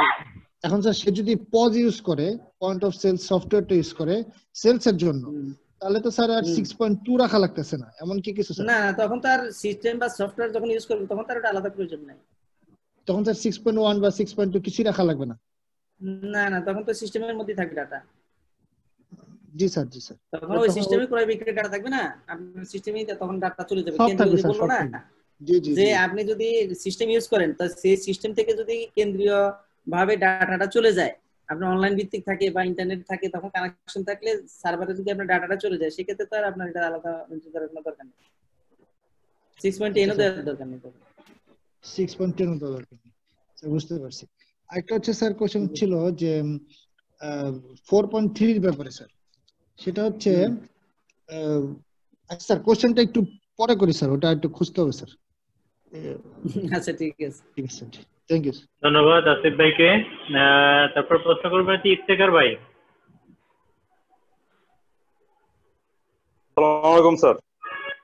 ওয়ালাইকুম সালাম স্যার, আমি ইফতেখার ইউনিভার থেকে বলছিলাম। স্যার, আমি জানতে চাচ্ছিলাম কন্ট্রাক্ট ম্যানুফ্যাকচারিং এর ক্ষেত্রে এখানে আসলে 91 এ তো আমাদেরকে ক্লিয়ার একটা গাইডলাইন ছিল যে কন্ট্রাক্ট ম্যানুফ্যাকচারিং এর ক্ষেত্রে আসলে বুকস গুলো কিভাবে মেইনটেইন হবে। তো 12 সালের আইনে আসলে আমরা ওই ধরনের কোনো ক্লিয়ার কোনো গাইডলাইন পাচ্ছি না। তো আমার স্যার স্পেসিফিক প্রশ্ন যেটা, আমি যখন 6.4 দিয়ে যখন আমি কন্ট্রাক্ট ম্যানুফ্যাকচারের কাছে প্রোডাক্টটা পাঠিয়ে দিব, তাহলে তো আমার 6.1 এ এটা আমার মানে ইম্প্যাক্টটা আমি কিভাবে রিফ্লেক্ট করব? এটা কি 6.4 এরটাই আমি রিফ্লেক্ট করব, নাকি যখন আমি 6.4 দিয়ে যখন আমি কন্ট্রাক্ট ম্যানুফ্যাকচারের কাছ থেকে যখন ফিনিশ গুডসটা পাবো ওইটার বেসিসে কনজাম্পশনটা আমি রিফ্লেক্ট করবো? আমি যদি আরেকটু স্পেসিফাই করি, ধরেন আমার প্রাইস ডিক্লারেশন দেওয়া আছে আমি 1 কেজিতে একটা প্রোডাক্ট আমি প্রডিউস করতে পারি। তো আমার 100 কেজি আমি পারচেস করলাম, 100 কেজি পারচেস করে আমি 100 কেজি 6.4 দিয়ে আমি কন্ট্রাক্ট ম্যানুফ্যাকচারের কাছে পাঠিয়ে দিলাম। এটার এগেইনস্টে আমার হয়তো সেলস টার্গেট এই মাসে হচ্ছে আমার 50 কেজি। তো সে আমাকে 50 কেজি প্রডিউস করে 6.4 এর মাধ্যমে আমাকে পাঠিয়ে দিল। এখন আমার প্রশ্নটা হচ্ছে যে আমি আমার 6.1 এ আমি আসলে কোনটা, যখন আমি 6.4 দিয়ে পুরো প্রোডাক্টটা পাঠিয়ে দিলাম তখনই এটা বুক করব, নাকি সে যখন আমাকে 6.4 দিয়ে ফিনিশ গুডস পাঠাবে এটার এগেইনস্টে আমার প্রাইস ডিক্লারেশন অনুযায়ী আমার কনজাম্পশনটা এখানে আমি রেকর্ড করব? আচ্ছা, ভালো কোশ্চেন করেছেন। যে আমি যেহেতু ধরেন 100 কেজি আমি সরবরাহ করলাম, কিন্তু আমি আউটপুট বা আমি পণ্য পেলাম হলো 20 কেজি বা 30 কেজি বা 50 কেজি বা আংশিক পেলাম, তাই না? তো সেই ক্ষেত্রে আমার 6.1 এ আমি কোনটুকু দেখাবো? আপনি অবশ্যই 6.4 এর মাধ্যমে যেহেতু পণ্যটা সরিয়ে ফেলছেন, বহুতন কাছে ব্যবহার করে ফেলছেন, 6.4 এর যে পরিমাণ 6.4 এর মাধ্যমে যেই পরিমাণ উপকরণ সরাবেন বা হস্তান্তর করবেন সেই পরিমাণটাই ওখানে উল্লেখ করবেন। বুঝা গেছে? কারণ কি আপনার পণ্যটা তো আপনার গুদামে থাকছে না। কারণ কি এটা করতে হবে কেন? ধরেন আপনি 6.4 এর মাধ্যমে আপনি সরালেন 10 টন, ঠিক আছে, কিন্তু আপনি যখন পাইলেন 20 টন বা 10 টনের বিপরীতে আপনি 2 টনের পণ্য পেলেন। তো 2 টনের পণ্য পাওয়ার পরে আপনি 2 টন সমন্বয় করলেন, তো বাকি 8 টন কোথায় যাবে? তখন যদি কোনো ব্যাট অফিস থেকে যদি আপনার প্রতিষ্ঠান পরিদর্শন করে তখন যদি বাকি 8 টন না পায় তখন তো ঝামেলা করে যাবে, তাই না? 1000 টাকা এই জিনিসটা। জি স্যার, যদি এটা যদি এরকমই হয় তাহলে আমার নেক্সট একটা কোশ্চেন আছে স্যার। তখন আমি যখন 6.4 দিয়ে যখন আমি কন্ট্রাক্ট ম্যানুফ্যাকচারের কাছে যখন পাঠাচ্ছি তখন কিন্তু কন্ট্রাক্ট ম্যানুফ্যাকচারে কিন্তু আমার এই উপকরণের উপরে কোনো ধরনের রিবেট পাবে না। তার মানে হচ্ছে তার বুক কিপিং এ কোনো লাইবিলিটিস তার নেই। তার যদি কোনো লাইবিলিটিস না থাকে তাহলে আমি যখন অডিট ফেস করব সেক্ষেত্রে আমার কনজাম্পশন রিপোর্টটা তো আসলে ভ্যাট অথরিটি আমার কাছ থেকে বুঝে নিবে হচ্ছে যে আমার প্রাইস ডিক্লারেশন অনুযায়ী আমার কনজাম্পশন রিপোর্টে আমি কতটুকু আপনাকে সমুদয় উপকরণের কনজাম্পশন সহ দিতে হবে একদম ম্যানুফ্যাকচারার হিসেবে। আপনি যেহেতু মূল স্বত্বাধিকারী আপনাকে 4.3 ঘোষণা দিতে হবে, একদম নিজে ম্যানুফ্যাকচারিং করলে যেভাবে দিতেন ঠিক সেইভাবে সমুদয় উপকরণ সহ হিসাব দিতে হবে। তাহলে স্যার এই হিসাবটা আমি ভ্যাট অথরিটিকে আমি কিভাবে বুঝাই দিব? যেখানে হচ্ছে যে আমার গভর্নমেন্টের কোনো রেকর্ডিং বুকসে থাকতেছে না যে আমার উপকরণের সমাপনী মজুদ পণ্য কত আছে, যেটা আমার থাকতেছে হচ্ছে আমার কন্ট্রাক্ট ম্যানুফ্যাকচারের এন্ডে, আমার প্রিমিজে কোনো কিছুই থাকতেছে না, আবার আমার বুকস অফ রেকর্ডিংও কিন্তু কোনো কিছু থাকতেছে না, যেটা 91 এ ক্লিয়ার গাইডলাইন ছিল যে আমরা একটা মেমোরান্ডাম অফ অ্যাকাউন্টস মেনটেন করব এবং কনজাম্পশনটা হবে হচ্ছে যে আমার 11 গর্ভ দিয়ে যতটুকু দিবে এটার বেসিসে আমি 16 আমি আপডেট করব। বাট এখন যদি আমাকে অডিট করে এবং আমার দিন শেষে যদি কোনো ওয়েস্টেজ যদি আসে বা অ্যাবনরমাল কোনো লস যদি আসে, যখন আমি ডিস্ট্রাকশন ওয়েস্টেজ ম্যানেজমেন্ট প্রসেসে যখন যাব তখনই কিন্তু ভ্যাট অথরিটি যখন আমার এই প্রোডাক্টটা যখন সার্ভে করতে আসবে তখন আমার হচ্ছে যেটা করবে সেটা হচ্ছে আমার প্রাইস ডিক্লারেশন নিয়ে উনি করবে যে আপনার প্রাইস ডিক্লারেশন অনুযায়ী কতটুকু আসে, হ্যাঁ ওইটা একটা আসবে। আমার কাছে এটা আমার পার্সপেকশন থেকে মনে হচ্ছে যে এই ধরনের একটা কোশ্চেন রেজ হওয়ার পসিবিলিটি আছে। না, তো সেই এক্ষেত্রে আপনি যখন ওই চুক্তিভিত্তিক উৎপাদনকারীর কাছ থেকে গ্রহণ করবেন, রিসিভ করবেন, তো সেটা তো আপনার ওই প্রোডাকশন আউটপুট অনুযায়ী আপনি প্রোডাকশনটা পাবেন, তাই না? সেখানে তো তিনি ঘোষণা করবেন যে কি পরিমাণ র মেটেরিয়ালস দিয়ে কি পরিমাণ আউটপুট পাওয়া যাবে, 4.3 তো ওইভাবে ঘোষণা করবেন, তো সেই অনুযায়ী হিসাবটা থাকবে। এখন আপনার প্রশ্নটা বা আপনার সমস্যাটা হলো যে উৎপাদনকারী চুক্তিভিত্তিক উৎপাদনকারীর প্রিমিসিসে যে র মেটেরিয়ালসটা আমার থেকে যাবে সেটার হিসাব আমি কিভাবে দেব, তাই তো? জি স্যার। তো সেটা হিসাব তো আপনি 6.4 এর মাধ্যমে যে আপনি পণ্যটা সরালেন তার হিসাব তো আপনার কাছে আছেই, যে আমি 6.4 এর মাধ্যমে এতটুকু অমুকের স্থানে দিয়েছি, আমার সেখান থেকে এতটুকু ব্যাক পেয়েছি, বাকিটুকু এখন ওখানে রয়ে গেছে। অসুবিধা কোথায়? জি স্যার, এখানে আরেকটা কোশ্চেন আসতেছে অল্টারনেটিভলি যে 6.1 এ যেখানে আমি 6.4 এর মাধ্যমে যে প্রোডাক্টটা আমি আসলে দিচ্ছি এই প্রোডাক্টটা আমি দেখাচ্ছি হচ্ছে আমার কনজাম্পশনের, এখানে কনজাম্পশন কলামে 16 বা 17। তো কনজাম্পশন বলতে আমরা যেটা বুঝি এটা অ্যাকচুয়ালি আমরা যেটা ইউজ করে ফেলেছি। আমি তো আসলে এটা ইউজ করি নাই, আমি এটা জাস্ট আমার সত্ত্বাধিকারী আমার এগ্রিমেন্টের সাথে আমি কন্ট্রাক্ট ম্যানুফ্যাকচারের কাছে ট্রান্সফার করে দিয়েছি। আচ্ছা, আরেকটা বিষয় হলো আমরা যখন দেখি যে ধরেন আপনি নিজের প্রতিষ্ঠানে উৎপাদন করতেছেন, হ্যাঁ, আপনি হলো কি থাকে, উপকরণের জন্য একটা গুদাম থাকে, তো আপনি প্রোডাকশন ফ্লোর থাকে। এবার আপনি যখন ওই গুদাম থেকে যখন প্রোডাকশন ফ্লোরে নেবেন তখন কি করেন, একবারে ধরেন আজকে 100 কেজি লাগবে বা 2 দিনেরটা 3 দিনেরটা অনেক সময় অনেকে দেখি বের করে নিয়ে আসে বা 10 দিনেরটা বের করে নিয়ে আসে, যে গুদাম থেকে একবারে 5 দিন